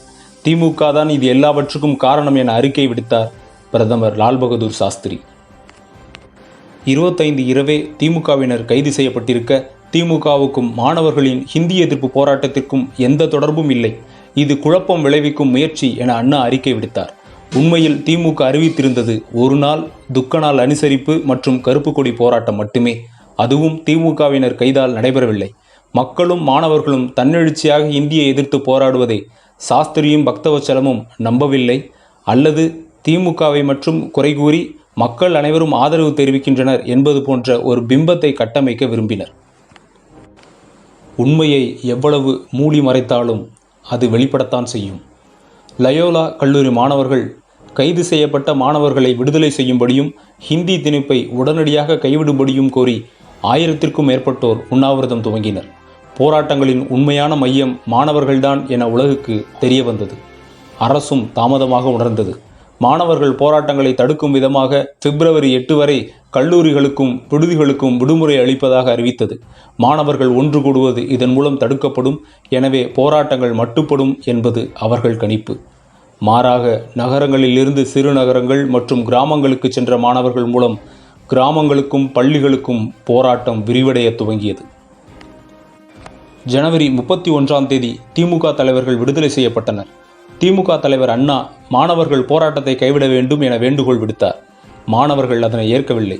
ஹிந்தி ஆட்சி மொழி சட்டம் திரும்பப் பெறும்படும் வரை இந்த போராட்டம் தொடரும் என உறுதியுடன் அறிவித்தனர். மாணவர்களின் போராட்டம் தீவிரமடைந்தது. திருவனந்தபுரத்திலிருந்து சென்னை நோக்கி சென்று கொண்டிருந்த ரயிலை மறித்து மதுரை மாணவர்கள் போராட்டம் நடத்தினர். ஹிந்தி ஒழிக, தமிழ் வாழ்க என பெட்டிகளில் கோஷங்கள் எழுதப்பட்டன. ரயில் என்ஜினில் கருப்பு கொடி கட்டப்பட்டது. தமிழகம் முழுக்க வெவ்வேறு வடிவங்களில் போராட்டம் தொடர்ந்தது. மாணவர்கள் கைது செய்யப்பட்டு சிறைக்கூடங்கள் நிரம்ப துவங்கின. ஹிந்தி திணைப்பால் வேலையில் சேர முடியாது என்ற ஒற்றை காரணத்திற்காகவே மாணவர்கள் போராடுவதாக நினைத்த டெல்லி, ஒன்றிய அமைச்சர் குன்சாரிலால் நந்தா மூலம் வானொலியில் அறிக்கை ஒன்றை விடுத்தது. மாணவர்கள் போராட்டத்தை நீர்த்து போக செய்ய வேண்டும் என்ற நோக்கத்துடன் பேசிய நந்தா, மாணவர்கள் அரசு பணியில் சேர ஹிந்தி அவசியமில்லை, பணியில் சேர்ந்துவிட்டு பின் ஹிந்தி படித்துக் கொள்ள வேண்டும் என்றார். இந்த நிலையிலும் ஹிந்தியை கைவிடாத ஒன்றிய அரசின் போக்கு மாணவர்களுக்கு ஆத்திரமூட்டியது. ஹிந்தி திணிப்பை திரும்ப பெற முடியாது என பிப்ரவரி 3 அன்று வெளிப்படையாக அறிவித்தார் சாஸ்திரி. ரயில் நிலையங்களில் ஹிந்தி எழுத்துக்களை தார்பூசி அழிக்கும் திட்டத்தை மாணவர்கள் முன்னெடுத்தனர். ஹிந்தி திரைப்படம் ஓடும் திரையரங்குகள் முற்றுகையிடப்பட்டன. போராட்டம் தீவிரமடைய துவங்கியது. துப்பாக்கிச் சூட்டில் மாணவர்கள் இறப்பதை பார்த்து வேதனையுற்ற காமராசர் அவர்கள் பெங்களூரில் நடந்த தனிப்பட்ட நிகழ்வு ஒன்றில் பேசும்போது, ஹிந்தி பேசாத மக்களின் மீது செய்யப்படும் ஹிந்தி திணிப்பு தேச ஒற்றுமையை குலைத்துவிடும் என கூறினார். காமராசரை அடுத்து தமிழக காங்கிரஸில் பலரும் ஹிந்தி திணிப்பையும் மாணவர்கள் போராட்டத்திற்கு எதிராக அரசுகள் எடுக்கும் கடின போக்கையும் எதிர்த்து பேச துவங்கினர். இதனால் பக்தவச்சலம் எரிச்சலுற்றார். தமிழக காங்கிரசிற்கு உள்ளேயே ஹிந்தியை எதிர்ப்போர் ஆதரிப்போர் என மோதல்கள் எழுந்தன. மாணவர் போராட்டங்கள் ஒருபுறம் தீவிரமடைந்து கொண்டிருக்க, பெரியார் ஹிந்தி எதிர்ப்பு போராட்டங்களை கடுமையாக விமர்சித்து வந்தார். ஹிந்திக்கு எதிரான தமிழர்களின் எழுச்சியாக அவர் இப்போராட்டத்தை கருதவில்லை. பார்ப்பனர்களின் தூண்டுதலின் பேரில் மாணவ காளிகளும் ரவுடிகளும் நடத்தும் போராட்டம் என்றே எழுதி வந்தார். பச்சையப்பன் கல்லூரி மாணவர்கள் போராட்டத்தை இன்றும் மாணவர்கள் காளித்தனம் என விடுதலையில் எழுதினார் பெரியார். அண்ணாமலை பல்கலைக்கழகத்தில் நடைபெற்ற துப்பாக்கிச் சூட்டை அண்ணாமலை பல்கலைக்கழக மாணவர்களின் அத்துமீறிய வன்செயல் என பெரியார் எழுதினார். இவ்வாறு மாணவர்கள் போராட்டத்திற்கு எதிராகவே பெரியாரும் திராவிடர் கழகமும் இருந்து வந்தது. மாணவர் போராட்டங்களை தமிழக அளவில் ஒன்றிணைந்து இயக்க ஹிந்தி எதிர்ப்பு குழு அமைக்கப்பட்டது. அதன் தலைவராக கட்சி சாராத ரவிச்சந்திரன் தேர்ந்தெடுக்கப்பட்டார். மாணவர்கள் ரகசியமாக சந்தித்து போராட்ட திட்டங்களை வகுக்க வேண்டியிருந்தது. மாணவர்கள் போராட்டத்தை தீவிரப்படுத்த போராட்ட திட்டம் ஒன்றையும் வெளியிட்டனர். அதன்படி பிப்ரவரி 9-10களில் தபால் நிலையங்கள் முன் போராட்டம், மறியல். 11ஆம் தேதி தமிழகம் முழுவதும் ரயில் மறியல். 12ஆம் தேதி தமிழ்நாடு முழுவதும் பொது வேலைநிறுத்தம், கடையடைப்பும் நடத்தும்படி பொதுமக்களை கேட்டுக்கொண்டனர். பதிலாக இராணுவத்தை அழைக்க முடிவெடுத்தது பக்தவச்சலம் அரசு.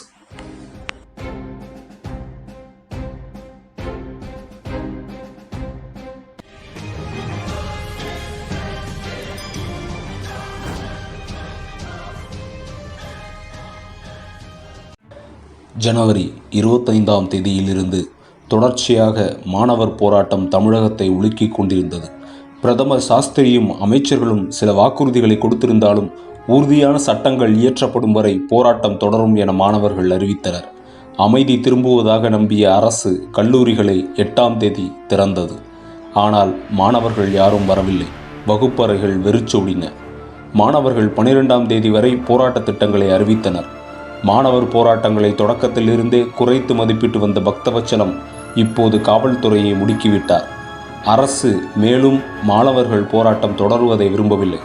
எனவே கடுமையான நடவடிக்கைகள் மூலம் போராட்டங்களை முடிவுக்கு கொண்டு வர முடிவு செய்தது. ஆனால் போராட்டங்கள் இனிதான் தீவிரமடையப் போகிறது.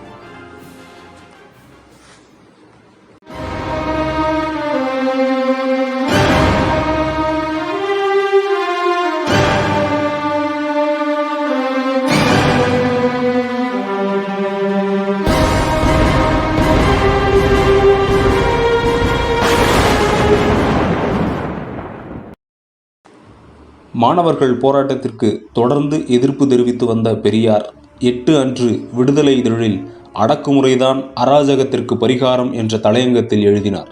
அடக்குமுறை இல்லாத ஆட்சி அநாகரிக ஆட்சியே ஆகும். ஜனவரி 26 அன்றைய தினம் கண்ணீர் துளிகளை லட்சியம் செய்யாமல் விட்டுவிடுங்கள் என்று அரசுக்கு சொன்னேன். இல்லாவிட்டால் கடினமான அடக்குமுறைகளை நடவடிக்கைகளை மேற்கொள்ள சொன்னேன். இரண்டும் செய்யவில்லை. தேர்தலை பற்றி இப்போதே நீங்கள் கவலைப்பட வேண்டாம். சுதந்திரா கட்சி, கண்ணீர் துளி கட்சி இரண்டையும் சட்ட விரோதம் என்று தடை செய்யுங்கள். பத்திரிகைகளுக்கு வாய்ப்பூட்டு சட்டம் போடுங்கள் என பக்தவச்சலத்திற்கு ஆலோசனை கூறினார் பெரியார். இதில் கண்ணீர் துளி கட்சி என பெரியார் சொன்னது திமுகவை, சுதந்திரா கட்சி ராஜாஜியின் கட்சி. பார்ப்பனர்களின் அடிமையாகிவிட்ட திமுக இந்த போராட்டத்தை தூண்டுகிறது என்று பெரியார் சொல்லிக் கொண்டிருந்தார். இதே நேரத்தில் மாணவர்கள் போராட்டத்தை காட்டி திமுகவை காங்கிரஸ் ஒடுக்கக்கூடும் என அண்ணா அஞ்சினார். 10ஆம் தேதி அறிக்கை ஒன்றை வெளியிட்ட அண்ணா, திமுகவிற்கும் மாணவர் போராட்டத்திற்கும் எந்த தொடர்பும் இல்லை, நான் தலைமையேற்கவும் இல்லை, மாணவர்கள் போராட்டத்தின் மூலம் தமிழுக்கு இழைக்கப்படும் அநீதியை உலகளையே செய்துவிட்டார்கள், எனவே போராட்டத்தை கைவிடுங்கள் என வேண்டுகோள் விடுத்தார். ஆனால் அதனை மாணவ தலைவர்கள் ஏற்கவில்லை. இந்தி எதிர்ப்பு போராட்டத்தில் களத்தில் இருந்த மாணவர்களில் பெரும்பாலோர் கட்சி சாராதவர்கள். அவர்களுக்கு அண்ணாவை விட தமிழும் ஹிந்தி எதிர்ப்புமே முக்கியமாக இருந்தது. தமிழக தெருக்கள் முழுவதும் தமிழ்தாய் இருக்க ஹிந்தி நாய் எதற்கு எனும் கோஷமே ஒலித்தது. 10ஆம் தேதி விடுதலையில் உஷார், கத்தியையும் பெட்ரோலையும் விட வேறு வகை இல்லை, நம்மை நாமே பாதுகாத்து கொள்ள வேண்டும், எல்லோரும் கத்தியையும் பெட்ரோல் டின்னையும் எடுத்துக்கொள்ளுங்கள், நான் மறுபடி சொல்லுவதை எதிர்பார்த்திருங்கள், இப்போது அடையாளம் கண்டு வைத்து கொண்டால் போதும் என எழுதினார் பெரியார். மாணவர்கள் போராட்டம் ஒருபுறம் நடந்து கொண்டிருக்க அண்ணாவிற்கும் பெரியாருக்கும் அறிக்கை போர் ஒன்று ஒருபுறம் நடந்து கொண்டிருந்தது. தமிழ்நாடு காங்கிரஸோ ஹிந்தி சிக்கலில் 2 பிரிவாக இருந்தது. மாணவர்கள் அறிவித்தபடி 10ஆம் தேதி தபால் நிலைய முற்றுகை போராட்டம் துவங்கியது. தமிழ்நாடு அரசு தமிழகம் முழுவதும் இருக்கும் கல்விக்கூடங்களை மார்ச் 7 வரை மூடும்படி அறிவித்தது. சேலம் மாவட்டம் குமாரபாளையத்தில் 10,000க்கும் மேற்பட்டோர் மில் அருகே கூடி ஹிந்திக்கு எதிர்ப்பு தெரிவித்து ஆர்ப்பாட்டம் செய்தனர். ஆர்ப்பாட்டத்தில் போலீசாருக்கும் மக்களுக்கும் இடையே மோதல் எழுந்தது. போலீசார் தடியடி நடத்தினார்கள். கூட்டம் கலையவில்லை. போலீஸ் படை கூட்டத்தை நோக்கி துப்பாக்கிச்சூடு நடத்தியது. 10 பேர் சம்பவ இடத்திலேயே குண்டடிப்பட்டு உயிரிழந்தனர். திருச்செங்கோட்டில் தடையை மீறி மாணவர்கள் தபால் நிலையங்கள் முன் முற்றுகை போராட்டம் நடத்தினர். ஹிந்தி பலகைகள் உடைக்கப்பட்டது. 5,000க்கும் மேற்பட்ட மாணவர்கள் தேர்முட்டி அருகில் ஊர்வலம் சென்றபோது போலீசார் கலைந்து போகும்படி எச்சரித்தார்கள். மாணவர்களுக்கும் போலீஸுக்கும் இடையே மோதல் எழுந்தது. மாணவர்கள் கல்வீசினர். பதிலாக போலீஸ் துப்பாக்கியால் சுட்டது. 2 சம்பவ இடத்திலேயே குண்டடி வாங்கி விழுந்தனர். மீண்டும் போராட்டக்காரர்கள் கூடிய போது 2வது முறையாக துப்பாக்கி புகைந்தது. அதில் ஒருவர் இறந்தார். கோவை அருகே வெள்ளக்கோவிலில் 5,000 மாணவர்களும் 2,000 மக்களும் இணைந்து மிகப்பெரிய ஊர்வலம் நடந்தது. தபால் நிலையங்கள் முற்றுகையிடப்பட்டது. பாதுகாப்புக்கு இருந்த 3 காவலர்களை தபால் நிலையத்திற்குள் தள்ளி பூட்டினர் மக்கள். போலீஸ் படை துப்பாக்கிச்சூடு நடத்தியது. அதில் ஒருவர் மரணமடைந்தார். 9 பேர் காயமடைந்தனர். கோவையில் ஹிந்தி படங்கள் திரையிடும் நாஸ் எனும் திரையரங்கத்தை மாணவர்கள் முற்றுகையிட்டனர். தியேட்டருக்குள் இருந்த ஹிந்தி பட ஃபிலிம் சுருள்கள் தீயிடப்பட்டன. உக்கடம் போலீஸ் நிலையத்தை மாணவர்கள் முற்றுகையிட்டனர். கூட்டத்தை கலைக்க போலீசார் துப்பாக்கிச்சூடு நடத்தினர். இதில் 3 தங்கள் உயிரை இழந்தனர். தமிழகம் முழுக்க துப்பாக்கிச் சூடுகளும் உயிரிழப்புகளும் அரங்கேறின. ஹிந்தி மக்களை காவு வாங்கி கொண்டிருந்தது. தமிழர்கள் வீரத்துடன் எதிர்ப்புகளை பதிவு செய்து கொண்டிருந்தனர். மதுரையில் கல்லூரி மாணவர்கள் நடத்திய ஊர்வலத்தின் மேல் தடியடி நடத்தப்பட்டது. அதில் மாணவர்கள் மட்டுமல்லாது பல பேராசிரியர்களும் படுகாயமடைந்தனர். கரூரில் தபால் நிலையம் முன் நடந்த போராட்டம் போலீசாருடன் ஏற்பட்ட மோதலால் கலவரமாகியது. தபால் ஆபீஸு, முன்சிப் கோர்ட், ரயில் நிலையம், குட்ஷெட் ஆகியவற்றுக்கு தீ வைக்கப்பட்டது. போலீசார் சுட்டதில் மருதை என்றவர் தலையில் குண்டு பாய்ந்து சம்பவ இடத்திலேயே இறந்தார். கரூரில் அமைதியை கொண்டுவர திருச்சி மாவட்ட போலீஸ் அதிகாரி கரூருக்கு விரைந்தார். சென்னையில் மவுண்ட் ரோடு தபால் நிலையம் முன் மறியல் செய்த மாணவர்கள் கைது செய்யப்பட்டு 15 நாட்கள் சிறையில் அடைக்கப்பட்டனர். 10ஆம் தேதி காலை 10 மணி அளவில் திருப்பூர் பூக்கடை முச்சந்தையில் 15,000த்திற்கும் மேற்பட்டோர் கூடி ஆர்ப்பாட்டம் நடத்தினர். ஆர்ப்பாட்டத்தை கலைக்க போலீசார் துப்பாக்கிச்சூடு நடத்தினர். அதில் ஒருவர் மரணமடைந்தார். ஆத்திரமுற்ற மக்கள் போலீசாரை விரட்டி தாக்கினர். 2 போலீஸ் அதிகாரிகள் எரித்து கொல்லப்பட்டனர். மீண்டும் துப்பாக்கிச்சூடு நடத்தப்பட்டது. மேலும் 2 குண்டு பாய்ந்து இறந்தனர். நிலைமை கைமீறி போவதை உணர்ந்த அரசு இராணுவத்தை அழைக்க முடிவு செய்தது. ஒன்றிய அரசு இராணுவத்தை தமிழகத்திற்கு விரைவாக அனுப்பியது. சுதந்திர இந்திய வரலாற்றில் இந்திய பகுதி ஒன்றுக்குள் இராணுவம் அனுப்பப்பட்டது அதுவே முதல் முறை. மேலும் பம்பாய், நாகபுரி ஆகிய ஊர்களில் இருந்து 12 விமானங்களில் இராணுவம் அனுப்பப்பட தயாரானது. ஹிந்தி திணிப்பை எதிர்த்து திருப்பதியில் 1000த்திற்கும் மேற்பட்ட மாணவர்கள் ஊர்வலம் நடத்தினர். போலீசார் கண்ணீர் புகை குண்டு வீச்சு மற்றும் தடியடி நடத்தினர். 6 மாணவர்கள் அதில் படுகாயமடைந்தனர். சென்னையில் ரயில் நிலையங்களில் இருந்த ஹிந்தி எழுத்துக்களை மாணவர்கள் தார்பூசி அழித்தனர். மாம்பலம் ரயில் நிலையத்தில் திருவனந்தபுரத்திலிருந்து வந்த ரயில் மறிக்கப்பட்டது. பயணிகளை இறங்க சொல்லிவிட்டு ரயில் மீது கல் வீசப்பட்டது. போலீசார் தடியடி நடத்தினர். ரயில்வே கேட்டுக்கு தீ வைக்கப்பட்டது. மேலும் ரயிலின் ஒரு பெட்டியும் கொளுத்தப்பட்டது. சென்னை சேத்துப்பட்டு, எழும்பூர் ரயில் நிலையங்களில் ஆர்ப்பாட்டம் நடந்தது. மின்சார ரயிலின் மீதும் கல் வீசப்பட்டது.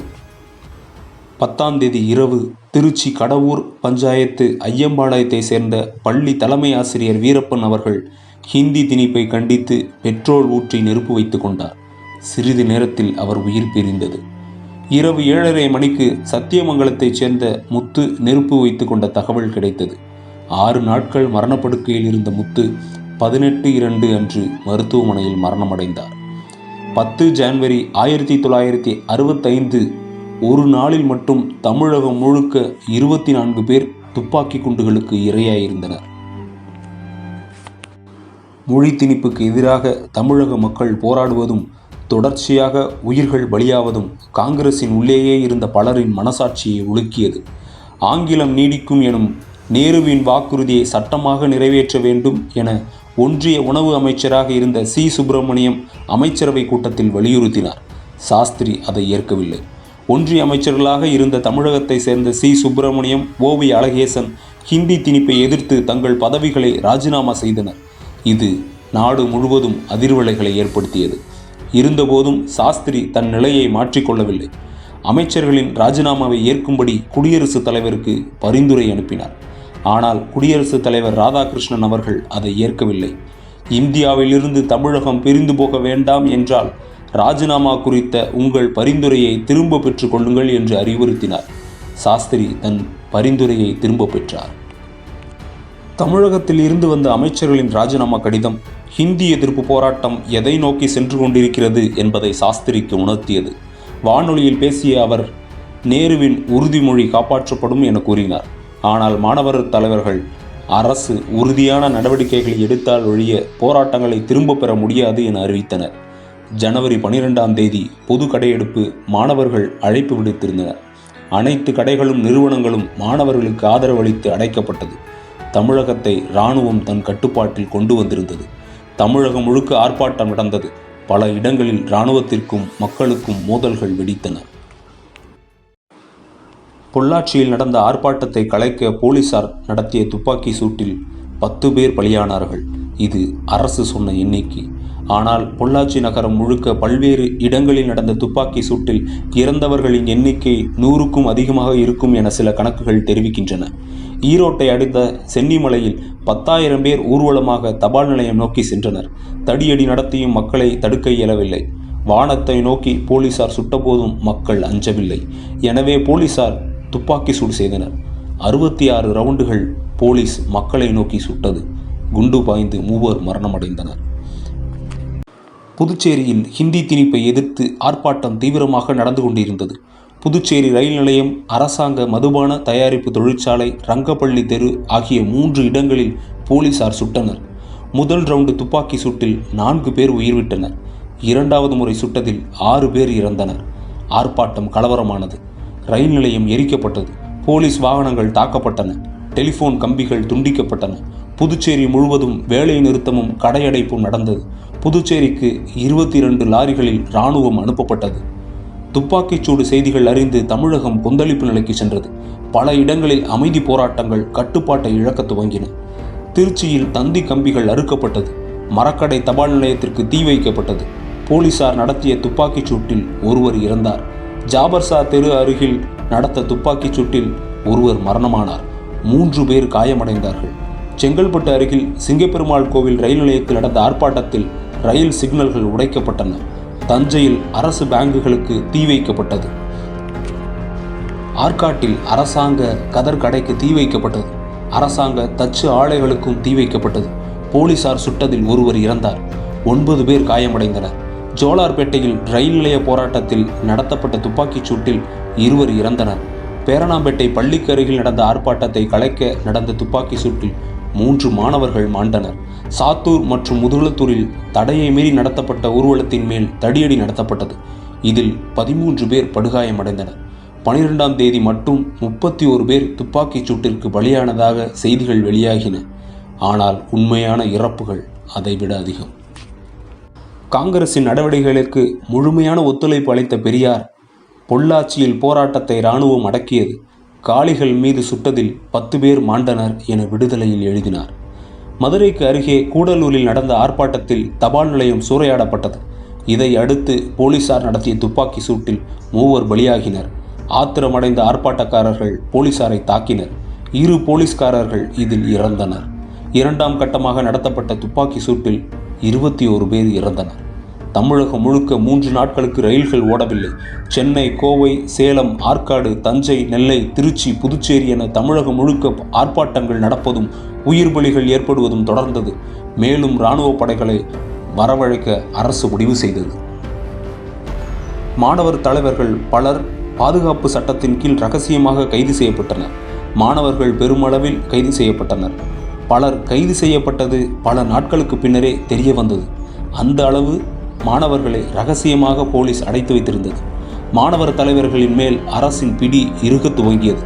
ஏற்கனவே அறிவித்தபடி 12ஆம் தேதி கடையடைப்புடன் மாணவர்கள் போராட்டம் வாபஸ் பெறப்படுவதாக சில மாணவர் தலைவர்கள் அறிவித்தனர். எனினும் பல மாணவ தலைவர்கள் சிறையில் இருந்த சூழ்நிலையில் இது பொதுவாக ஏற்றுக்கொள்ளப்படவில்லை. அண்ணா மாணவர்கள் போராட்டத்தை கைவிட வேண்டும் என மீண்டும் வேண்டுகோள் விடுத்தார். ஆனால் மாணவர்கள் அதனை ஏற்கவில்லை. பிப்ரவரி 16ஆம் தேதி அப்போது செய்தித்துறை அமைச்சராக இருந்த நேருவின் மகள் இந்திரா காந்தி அவர்கள் சாஸ்திரி அவர்களிடம் கூட அனுமதி பெறாமல் சென்னை வந்து ஹிந்தி எதிர்ப்பு போராட்டத்தின் நிலையை பல தலைவர்களிடம் கேட்டறிந்தார். சாஸ்திரி இந்திரா இவ்வாறு சென்றதை விரும்பவில்லை. மக்களின் நலனுக்காக எத்தனை முறை வேண்டுமென்றாலும் கட்டுப்பாடுகளை மீறுவேன் என உறுதியான குரலில் சொன்னார் இந்திரா. பிப்ரவரி 17ஆம் தேதி நாடாளுமன்றத்தில் ஆங்கிலத்தில் பேசிய குடியரசுத் தலைவர் ராதாகிருஷ்ணன் அவர்கள் ஆங்கிலம் நீடிக்கும் என நேரு அவர்கள் கொடுத்த உறுதிமொழியை நிறைவேற்றுவதில் உறுதியாக இருப்பதாக சாஸ்திரி கூறியுள்ளதாக கூறினார். ஆங்கிலம் துணையாட்சி மொழியாக நீடிக்கும் என்றார். முதலில் ராதாகிருஷ்ணன் அவர்கள் ஹிந்தியில் பேசாமல் ஆங்கிலத்தில் பேசியதற்கு ஹிந்தி உறுப்பினர்கள் கடும் எதிர்ப்பு தெரிவித்தனர். 35 எம்பிகள் அவரது பேச்சை புறக்கணித்தனர். இந்த நிலையில் மாணவர் தலைவர் ரவிச்சந்திரன் முதல்வர் பக்தவச்சலத்தை சந்தித்தார். ஆங்கிலம் நீடிக்கும் எனும் நேருவின் வாக்குறுதியை நிறைவேற்றுவதாக சாஸ்திரி கூறியுள்ளார். அதனை நிறைவேற்ற என்னால் ஆனதை செய்வேன் என முதல்வர் சொன்னார். போராட்டத்தை தொடர்ந்தால் விமானங்களிலிருந்து துப்பாக்கியால் சுட சொல்வேன் எனவும் மிரட்டினார். எனினும் பெரும்பாலான மாணவர்கள் முழுமையாக ஹிந்தி திணிப்பு திரும்பப்படும் வரை போராட்டம் தொடரும் என அறிவித்தனர். 22 அன்று நடந்த காங்கிரஸ் கமிட்டி கூட்டத்தில் ஆட்சி மொழி சட்டத்தில் திருத்தம் கொண்டு வர வேண்டுமென இந்திரா, பிஜு பட்நாயக் உள்ளிட்ட தலைவர்கள் வலியுறுத்தினர். மொரார்ஜி தேசாய், ஜெகஜீவன் ராம் ஆகியோர் அதனை ஏற்கவில்லை. காங்கிரஸ் கட்சியே இந்த விவகாரத்தில் ஸ்தம்பித்து இருந்தது. போராட்டத்தில் ஈடுபட்டோர் மீது வழக்குகள் பாய்ந்தன. போராட்டத்தில் கலந்து கொண்டதாக தவத்திரு குன்றக்குடி அடிகளார் மீது வழக்கு தொடரப்பட்டது. சிவகங்கை மாவட்டம் திருப்பத்தூர் நீதிமன்றத்தில் வழங்கப்பட்ட தீர்ப்பில் 500 ரூபாய் அபராதம் அல்லது 6 மாத சிறை தண்டனை என அறிவித்தார் நீதிபதி. இந்தியாவிலேயே ஒரு மடாதிபதி தண்டனைக்குள்ளாக்கப்பட்டது ஹிந்தி எதிர்ப்பு போராட்டத்தில்தான். அந்த அளவு சாதி மத அடையாளங்களை கடந்து தமிழர்களாய் தமிழுக்காக களத்தில் நின்றனர் தமிழர்கள். ஹிந்தி எதிர்ப்பு போராட்டங்களுக்கு ஆதரவு தெரிவித்து செய்தி வெளியிட்டதாக பத்திரிகைகள் மீது வழக்கு தொடரப்பட்டது. மாலைமணி இளங்கோ, தினத்தந்தி DR பீம்சிங் ஆகியோர் கைது செய்யப்பட்டு சிறையில் அடைக்கப்பட்டனர்.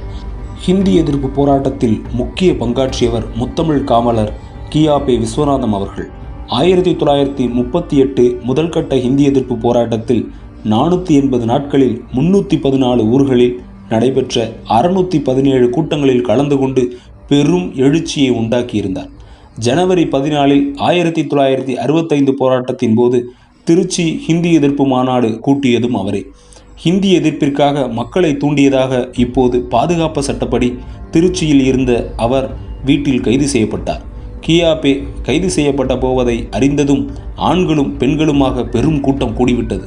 போலீஸ் லாரியில் ஏற்றப்பட்ட கியாபே அவர்கள் தமிழ் என்று கூற, வாழ்க என மக்கள் ஒரே குரலில் கூறினர்.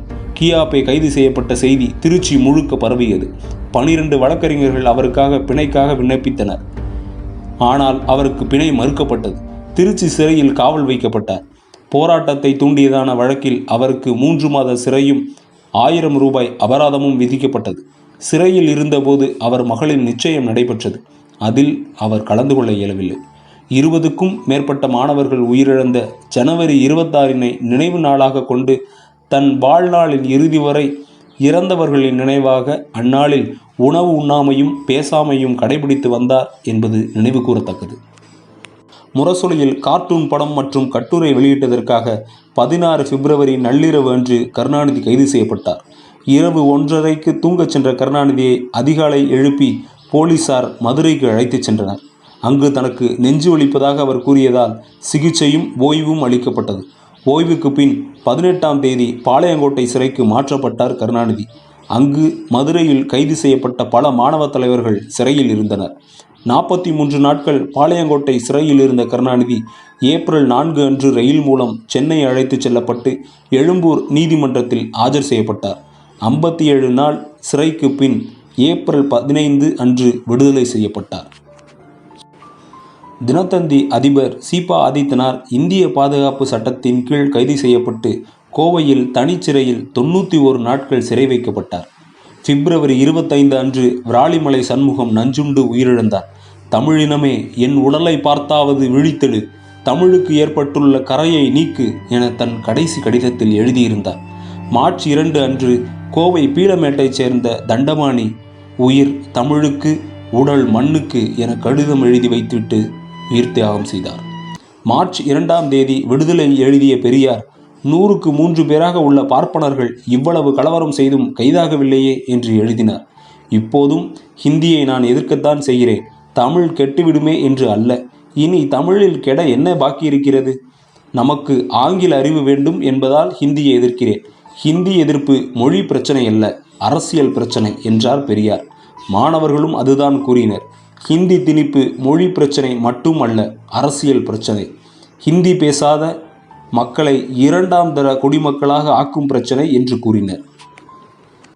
விடுதலையில் தொடர்ந்து சில பெட்டி செய்திகளை வெளியிட்டார் பெரியார். ஓ தமிழே, உனக்கேன் 247 எழுத்து, 30-35 போதுமே என ஒன்று. ஹே தமிழா, நீ சுத்த தமிழனாய் இருந்தால் இனி பத்திரிகையை படிக்க மாட்டேன் என்று கையெழுத்து போட்டு அனுப்பு, நான் அதற்கு நாள் குறிக்கிறேன் என்று மற்றொன்று. சிந்தி சிந்தி, நீ தமிழன் என்று சொல்லிக்கொள்ள உன் நடத்தையில், உன் கடவுளில், உன் மதத்தில் உள்ள தனிக்குறிப்பு என்ன என்று மற்றொன்று.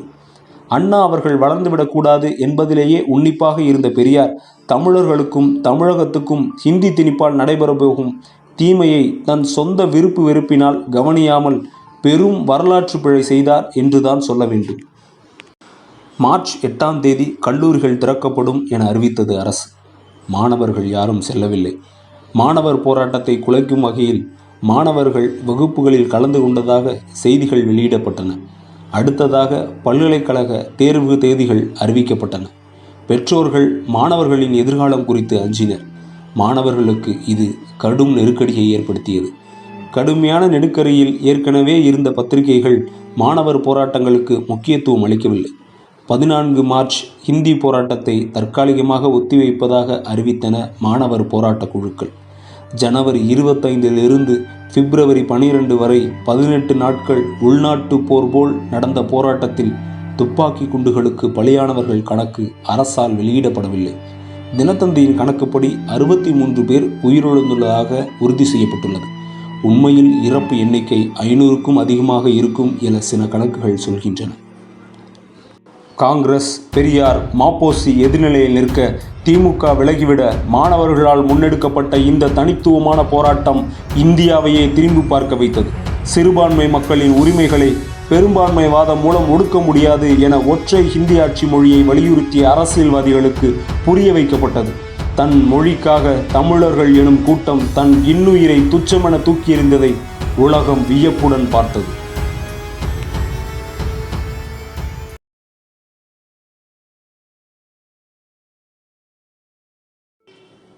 தமிழக மாணவர்கள் பிரதமர் சாஸ்திரி மற்றும் முதல்வர் பக்தவச்சலம் அளித்த வாக்குறுதிகளை ஏற்று தங்கள் போராட்டத்தை தற்காலிகமாக ஒத்திவைத்தனர். தமிழகத்திற்கு அமைதி திரும்பியது. தமிழர்கள் பற்ற வைத்த தீ ஹிந்தி பேசாத மக்கள் வாழும் வங்காளம், ஆந்திரம் ஆகிய இடங்களிலும் புகையத் தொடங்கியது. இப்போது நிலவும் அமைதி தற்காலிகமானதுதான். உறுதியாக நடவடிக்கைகள் எடுக்காவிட்டால் மீண்டும் போராட்டங்கள் வெடிக்கும் என சாஸ்திரி உணர்ந்தார். அரசியலமைப்பு சட்டத்தின் ஆட்சி மொழி பகுதியில் சில திருத்தங்கள் கொண்டு வரும் வேளையில் இறங்கினார் பிரதமர். ஹிந்தி வெறியர்கள் 14 மொழிகளும் இந்தியாவின் ஆட்சி மொழியாவதை ஏற்றுக்கொள்ளவில்லை. இந்தியே இந்தியாவின் மொழி என்பதில் உறுதியாக இருந்தனர். வட இந்தியா முழுவதும் ஜனசங்கம் போராட்டத்தில் இறங்கியது. அரசியலமைப்பு சட்ட திருத்த நகல்கள் எரிக்கப்பட்டன. சாஸ்திரி மீதும் காங்கிரஸ் மீதும் எதிர்ப்பலை எழுந்தது. நேருவின் வாக்குறுதியை சட்டமாக்குவதாக 1965 மே மாதம் 24 அன்று ஒரு மசோதா நாடாளுமன்றத்தில் வைக்கப்பட்டது. எனினும் அது நிறைவேற்றப்படவில்லை. 1965 மாதம் ஜூன் அன்று தமிழகத்தில் மீண்டும் போராட்டம் எழுவதற்கான சூழல்கள் தெரிந்தன. அரசு மாணவர் தலைவர்களை முன்கூட்டியே அவசரமாக கைது செய்து சிறையில் அடைத்தது. ஆகஸ்ட் மாதம் பாகிஸ்தானுக்கும் இந்தியாவுக்கும் போர் வெடித்தது. போர் சூழல் மற்றும் அதனைத் தொடர்ந்து சாஸ்திரியின் எதிர்பாராத மரணம், புதிய பிரதமர் பதவியேற்றல் என அரசியல் சூழல்கள் ஒருபுறம் மாறிக்கொண்டிருந்த போதும் தமிழகத்தில் நீர் பூத்த நெருப்பாக ஹிந்தி எதிர்ப்பு இருந்து கொண்டிருந்தது. இந்த நிலையில் 1967ஆம் ஆண்டு இந்திய பொதுத் தேர்தல் அறிவிக்கப்பட்டது. போராட்டக்களம் தெருக்களிலிருந்து வாக்குச்சாவடிகளுக்கு மாறியது. பக்தவச்சலம் அரசினால் கடும் அடக்குமுறைக்கு ஆளாகியிருந்த மாணவர்கள் நேரடியாக களத்தில் இறங்கினர். தமிழகத்தில் காங்கிரசுக்கு எதிராக வலுவான கூட்டணி ஒன்று அமைக்கப்பட்டது. மாணவர்கள் வீடு வீடாக சென்று காங்கிரசிற்கு வாக்களிப்பது தமிழுக்கே செய்யும் துரோகம் என விளக்கி பிரச்சாரம் செய்தனர். போராட்டத்தின் போது மக்களை துப்பாக்கியால் அரசு எந்தவித ஈவு இரக்கமின்றி பழிவாங்கியதும் மக்களின் மனதில் ஆறாத ரணமாய் இருந்தது. ஜாலியன் வாலாபாக்கிற்கு பிறகு பஞ்சாப் இருந்த மனநிலையில் தமிழகம் தகித்து கொண்டிருந்தது. காங்கிரசிற்கு பாடம் புகட்ட தமிழகம் தயாரானது. 1967ஆம் ஆண்டு பிப்ரவரி மாதம் தமிழக மக்கள் இந்திய வரலாற்றில் ஒரு முக்கிய பக்கத்தை எழுதினர். ஹிந்தி எதிர்ப்பு தணலில் மக்கள் தலைவராக இருந்த காமராசரே தன் தொகுதியில் தோற்றார். மத்தியில் காங்கிரசின் பலம் குறைந்தது.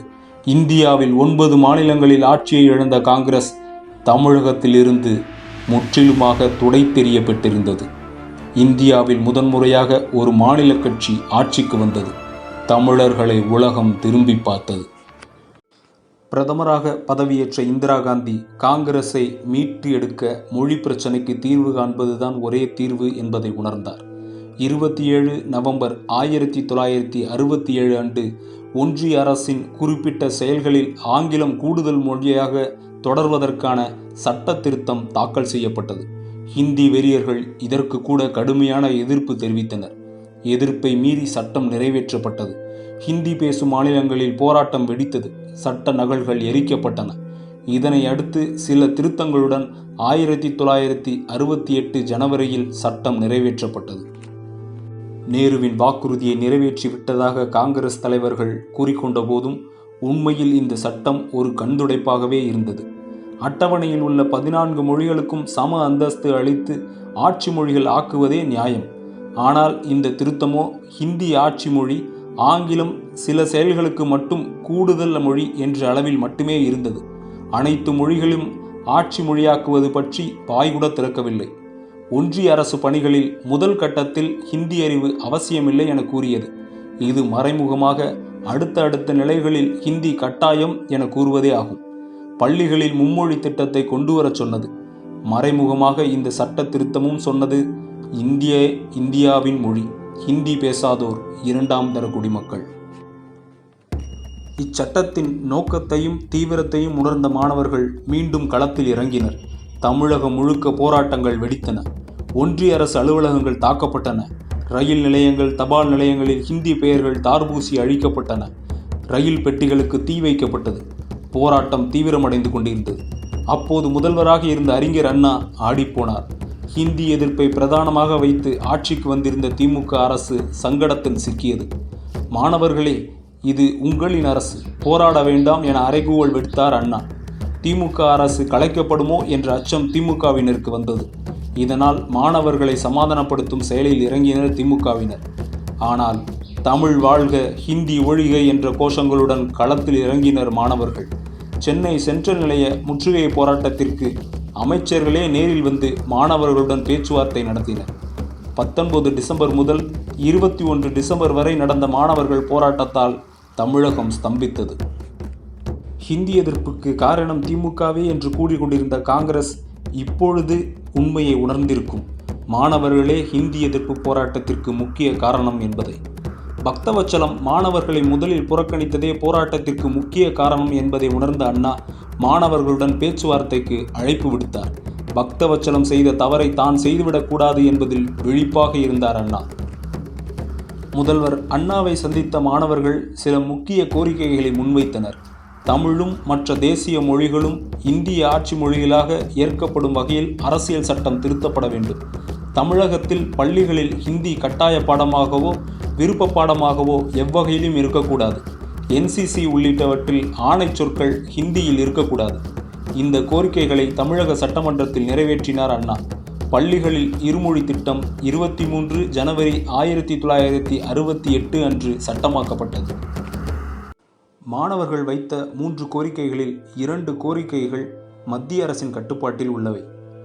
மாணவர்கள் வைத்த கோரிக்கைகளில் பள்ளிகளில் இருமொழி திட்டம் மட்டுமே கல்வி அப்போது மாநில அரசு பட்டியலில் இருந்த காரணத்தால் நடைமுறைப்படுத்தப்பட முடிந்தது. மற்றவை ஒன்றிய அரசின் கட்டுப்பாட்டில் இருந்ததால் நடைமுறையில் வரவில்லை. காங்கிரஸ் உறுப்பினர்கள் இதனை சுட்டிக்காட்டி பேசியபோது, என்னால் முடிந்ததை நான் செய்துவிட்டேன் என்று கூறினார் அண்ணா. மேலும் ஹிந்தி எதிர்ப்பை திமுக பார்த்து கொள்ளும் என மாணவர்களுக்கு உறுதியளித்தார். ஆனால் இன்று வரை அவை நடைமுறையில் வரவில்லை. அண்ணாவின் உறுதிமொழிக்கு பின் மாணவர்கள் போராட்டத்தை கைவிட்டனர். பல 100 உயிர்களை கொடுத்து வளர்த்த போராட்டம் முழு வெற்றியின்றியே முடிவுக்கு வந்தது.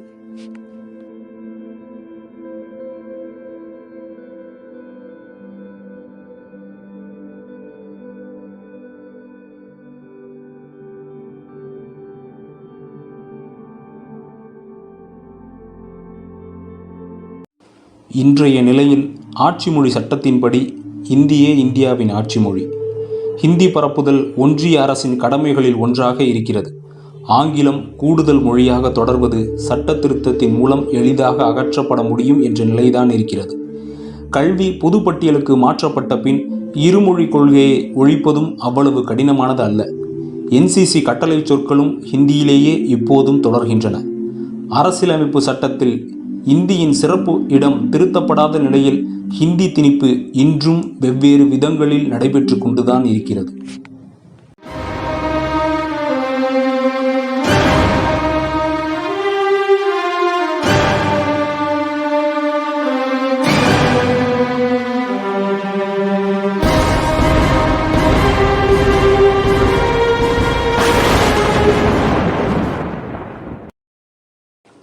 1978ஆம் ஆண்டு பிரதமராக பதவியேற்ற மொரார்ஜி தேசாய் ஹிந்தி எதிர்ப்பு குதிரை செத்துவிட்டது என ஏளனம் செய்தார். ஹிந்தியே 50-60 விழுக்காடு மக்களால் இந்தியாவில் பேசப்படுகிறது என கூறி ஹிந்தி திணிப்பை மீண்டும் துவங்கினார். ஒன்றிய அரசு பணிகளில் துணை செயலாளர் மற்றும் அதற்கு மேல் இருக்கும் அதிகாரிகள் கட்டாயம் ஹிந்தி கற்றே ஆக வேண்டும் என்ற உத்தரவை பிறப்பித்தார் மொரார்ஜி. தமிழகத்தில் எதிர்ப்பலைகள் கிளம்பின. ஹிந்தி திணிப்பை எதிர்த்து அப்போது முதல்வராய் இருந்த எம்ஜிஆர் மொரார்ஜிக்கு கடிதம் எழுதினார். பதில் எழுதிய மொரார்ஜி, ஒன்றிய அரசு பணியாளர்களுக்கு ஹிந்தி கட்டாயம் அல்ல, அவசியம். ஒன்றிய அரசில் ஹிந்தி பயன்படுத்தப்படுதல் அதிகரிக்கவே செய்யும் என்றார் இருமாப்புடன். தமிழகத்தில் மொரார்ஜியின் கூற்றை எதிர்த்து போராட்டங்கள், மறியல்கள் நடந்தன. திமுக அதிமுக பிரச்சனையாகவும் அது சிலரால் மாற்றப்பட்டது. நாட்டுப்பற்று உள்ளவராக இருந்தால் ஹிந்தி கற்றுக்கொள்ளுங்கள் என்றார் மொரார்ஜி. சட்டமன்றத்திலும் நாடாளுமன்றத்திலும் காரசாரமான பேச்சுகள் எழுந்தன. ஆனால் அரசியலமைப்பு சட்டத்தில் எந்த மாற்றமும் செய்யப்படவில்லை. 13/9/1984 நாக்பூரில் நடைபெற்ற இந்திய மாணவர் சங்க மாநாட்டில் பேசிய பிரதமர் இந்திரா காந்தி, ஹிந்தி மொழி ஒன்று மட்டும்தான் இந்தியாவின் இணைப்பு மொழியாக இருக்க முடியும் என்று வெளிப்படையாக பேசினார். 10/3/1985 சென்னை வானொலியில் இரவு 8:30 முதல் 9 வரை ஒளிபரப்பாகி கொண்டிருந்த தமிழ் நிகழ்ச்சிகள் நிறுத்தப்பட்டு ஹிந்தி நிகழ்ச்சிகள் ஒளிபரப்பப்பட்டன. தமிழக சட்டமன்றத்தில் இதற்கு எதிர்ப்பு தெரிவிக்கப்பட்டது. ராஜீவ்காந்தி பிரதமராக பதவியேற்றதும் மீண்டும் ஒரு முறை ஹிந்தி திணிப்பு அதிகரித்தது. 1986 செப்டம்பரில் ஹிந்தி வார கொண்டாட்டத்தை அறிவித்தார் பிரதமர். ஒன்றிய பணியாளர்கள் ஹிந்தியில் மட்டுமே கையெழுத்திட வேண்டும், ஹிந்தி பேசாத மாநிலங்களுக்கும் ஒன்றிய அரசுக்கும் இடையேயான கடிதங்கள் ஹிந்தியிலேயே அனுப்பப்பட வேண்டும் என பல்வேறு கட்டாயங்கள் கொண்டுவரப்பட்டன. 10 செப்டம்பர் அன்று தமிழகத்தில் ஹிந்தி பயன்பாடு குறித்து ஆராய மதுரை வந்த மத்திய குழு ஒன்று ஒன்றிய அரசு அலுவலகங்களில் ஹிந்தி பயன்பாடு பெரிய அளவில் இல்லை என்பதை கண்டு அங்கு வேலை பார்த்த அலுவலர்களுக்கு எச்சரிக்கை மற்றும் மிரட்டல் விடுத்ததான தகவல்கள் வெளியாகின. மதுரையில் ராஜீவ்காந்தியின் உருவபொம்மை எரிக்கப்பட்டது. தமிழகத்தின் முக்கிய நகரங்களில் ஹிந்தி எழுத்து அழிப்பு, மறியல் போராட்டங்கள் நடந்தன. போராட்டத்தில் ஈடுபட்ட மாணவர்கள் கைது செய்யப்பட்டு சிறைகள் நிரம்பின. 1993ஆம் ஆண்டு ஜனவரி மாதம் சென்னை தொலைக்காட்சியில் தமிழ் ஒளிபரப்பு குறைக்கப்பட்டு ஹிந்தி ஒளிபரப்பு நேரம் அதிகரிக்கப்பட்டது. 1993ஆம் ஆண்டின் தொடக்கத்தில் அறிவிப்பு வெளியிட்ட அரசு ஹிந்தி தெரிந்தவர்க்கு மட்டுமே வானொலியில் வேலை என அறிவித்தது. இவற்றை எதிர்த்தும் தமிழகத்தில் போராட்டங்கள் வெடித்தன. இவ்வாறு குறிப்பிட்ட கால இடைவெளியில் தொடர்ச்சியாக ஹிந்தி திணிப்பு வெவ்வேறு வடிவங்களில் தமிழகத்தில் வந்து கொண்டுதான் இருக்கிறது. ஒன்றிய அரசு அலுவலகங்கள் வழியாக, பொதுத்துறை அலுவலகங்கள், தபால் அலுவலகங்கள் என பல வழியாகவும் ஹிந்தி திணிப்பு தொடர்கிறது.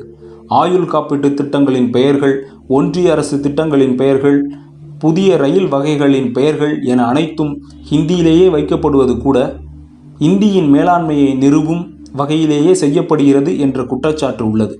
தமிழ் உள்ளிட்ட தேசிய மொழிகள் அரசியலமைப்பு படி ஆட்சி மொழியாக ஏற்கப்படாத நிலையில் ஹிந்தி திணிக்கப்படுவதும் போராட்டங்களுக்கு பின் அவை பின்வாங்கப்படுவதும் தொடர்ந்த கதையாகத்தான் இருக்கிறது. சில அரசியல் கட்சிகளும் எதிர்க்கட்சியாக இருக்கும்போது ஹிந்தியை எதிர்த்து குரல் எழுப்புவதும், ஒன்றிய அரசின் ஆட்சியில் பங்கெடுக்கும் போது நிரந்தர தீர்வு நோக்கி நகர குரல் எழுப்ப மறுப்பதும் தொடரத்தான் செய்கிறது. தற்காலத்தில் சிலர் தமிழகத்தில் கட்சி வேறுபாடுகளை எல்லாம் கடந்து தமிழர்களின் மக்கள் போராட்டமாக 1938 தொடங்கி நடந்து வருகின்ற ஹிந்தி எதிர்ப்பு போராட்டத்தை கல்வியறிவில்லாத மாணவர்களின் போராட்டம் என்றெல்லாம் இழிவுபடுத்தவும் தொடர் முயற்சிகள் நடக்கின்றன. இந்தியா பல்வேறு மொழி பேசும் மக்களும் பல்வேறு கலாச்சார பின்னணி கொண்ட மக்களும் வாழும் நாடு. இங்கு குறிப்பிட்ட மக்கள் பகுதியின் மொழியோ கலாச்சாரமோ மற்றவர் மீது திணிக்கப்படுமாயின் அது கசப்பான உணர்வுகளையே ஏற்படுத்தும், ஒற்றுமையை அல்ல. மொழி திணிப்பு எவ்வளவு ஆபத்தானது என்பதற்கு நம் அண்டை நாடுகளான பாகிஸ்தானும் இலங்கையுமே சாட்சி. வங்க மொழி பேசிய கிழக்கு பாகிஸ்தான் மக்கள் மீது உருது மொழி திணிக்கப்பட்ட போது பாகிஸ்தான் உடைந்து வங்காளதேசம் உருவானது. இலங்கையில் உள்நாட்டுப் போர் துவங்கியது. இயல்பாக ஒரு பொதுமொழி உருவாவதற்கும் அரசு திணிப்பதற்கும் நிறைய வேறுபாடுகள் உள்ளன. டெல்லி பகுதிகளில் பேசப்படும் கரிபொலி ஹிந்தியே அங்கீகரிக்கப்பட்டது. இந்தியை ஏற்றுக்கொண்ட பீகார் போன்ற மாநிலங்கள் கூட அந்த மாநில மொழிகளான ஆவாதி, போஜ்புரி, மகதி ஆகியவை அழிவை நோக்கி சென்று கொண்டிருப்பதாக ஆய்வுகள் கூறுகின்றன. தவிர உலக மொழியாக அறியப்படும் ஆங்கிலம் புறக்கணிக்கப்பட்டதால் ஹிந்தி பேசும் மாநிலங்கள் வேலைவாய்ப்பிலும் பின்தங்கிய நிலையில் உள்ளன. ஹிந்தி திணிப்பு பிரச்சினைக்கு நிரந்தரமான தீர்வு இந்தியாவின் முக்கிய மொழிகள் அனைத்தையும் அலுவல் மொழியாக அறிவிப்பதுதான். தகவல் தொழில்நுட்பம் அதிகமாக வளர்ந்துள்ள இக்காலகட்டத்தில் பல மொழிகளை கையாள்வது கடினமானதல்ல. யூரோப்பிய நாடாளுமன்றம் 24 அலுவல் மொழிகளை வேலை மொழிகளாக வைத்து இயங்குகிறது. சுவிட்சர்லாந்தில் 4 மொழிகள் தேசிய மொழிகளாக இருக்கின்றன. இவற்றை பின்பற்றி இந்தியாவிலும் அனைத்து மொழிகளுக்கும் சம அந்தஸ்து அளிக்கப்படுமாயின் அது ஒற்றுமையை வலுப்படுத்தும். மொழிப்போரின் தாக்கங்கள் இன்றும் தமிழ் சமூகத்தில் இருக்கிறது. ஹிந்திக்கு முக்கியத்துவம் அளிக்காமல் இணைப்பு மொழியாக உலக மொழியான ஆங்கிலத்தை கொண்டு வந்ததால் 90களுக்கு பின்னான உலகமயமாக்கலில் கணிசமான வளர்ச்சிகளை அடைந்துள்ளது தமிழகம். உலகளவிலான வர்த்தக தொடர்பிற்கும் இது உதவியிருக்கிறது. இந்தியாவில் சிறுபான்மை மக்களை ஒடுக்கும் பெரும்பான்மைவாதத்தை தடுத்து நிறுத்தியதிலும் மொழிப்போர் ஈகியர்களின் முக்கிய பங்குண்டு. இன்று இந்தியாவின் பல பகுதிகளில் பேசப்படும் மாநில தன்னாட்சி, தேசிய இன உரிமைகள் ஆகிய கருத்துக்களுக்கு மொழிப்போரே முன்னோடி. இன்றளவிலும் கருத்தியல் ரீதியாக இந்தியாவை வழிநடத்தி செல்லும் நிலையில் தமிழகம் உள்ளது. தமிழகம் மட்டுமல்ல, இந்தியாவையே திருப்பி போட்ட மொழிப்போரின் உண்மையான தியாகிகள் இன்று தமிழர் பலருக்குமே கூட தெரிவதில்லை என்பது வருத்தம். மொழிப்போர் தியாகிகளுக்கு தமிழக அரசு ஓய்வூதியம் உள்ளிட்டவை அளிக்க முற்பட்ட போதும் உச்சநீதிமன்றம் அதனை தடுத்தது. மொழிப்போர் தியாகிகள் நினைவிடம் கூட பலரும் அறியாதது. மொழிக்காக உலகிலேயே முதலில் போராட்டங்களை எடுத்த கூட்டம் தமிழர் கூட்டம். ஆனால் உலக தாய்மொழி தினமாக வங்காளதேசம் பிரிந்த தினத்தை தான் ஐநாவும் அறிவித்திருக்கிறது. இன்று தமிழகத்தை பெரும் வளர்ச்சிக்கு கொண்டு போயிருப்பதற்கும் தமிழர் உள்ளிட்ட ஹிந்தி பேசாத மக்கள் 2ஆம் தர குடிமக்கள் ஆக்கப்படாததற்கும் காரணம் மொழிப்போர் ஈகியர்கள். தமிழ் வாழ்க! தமிழுக்காக நின்ற மொழிப்போர் ஈகியர்கள் வாழ்க!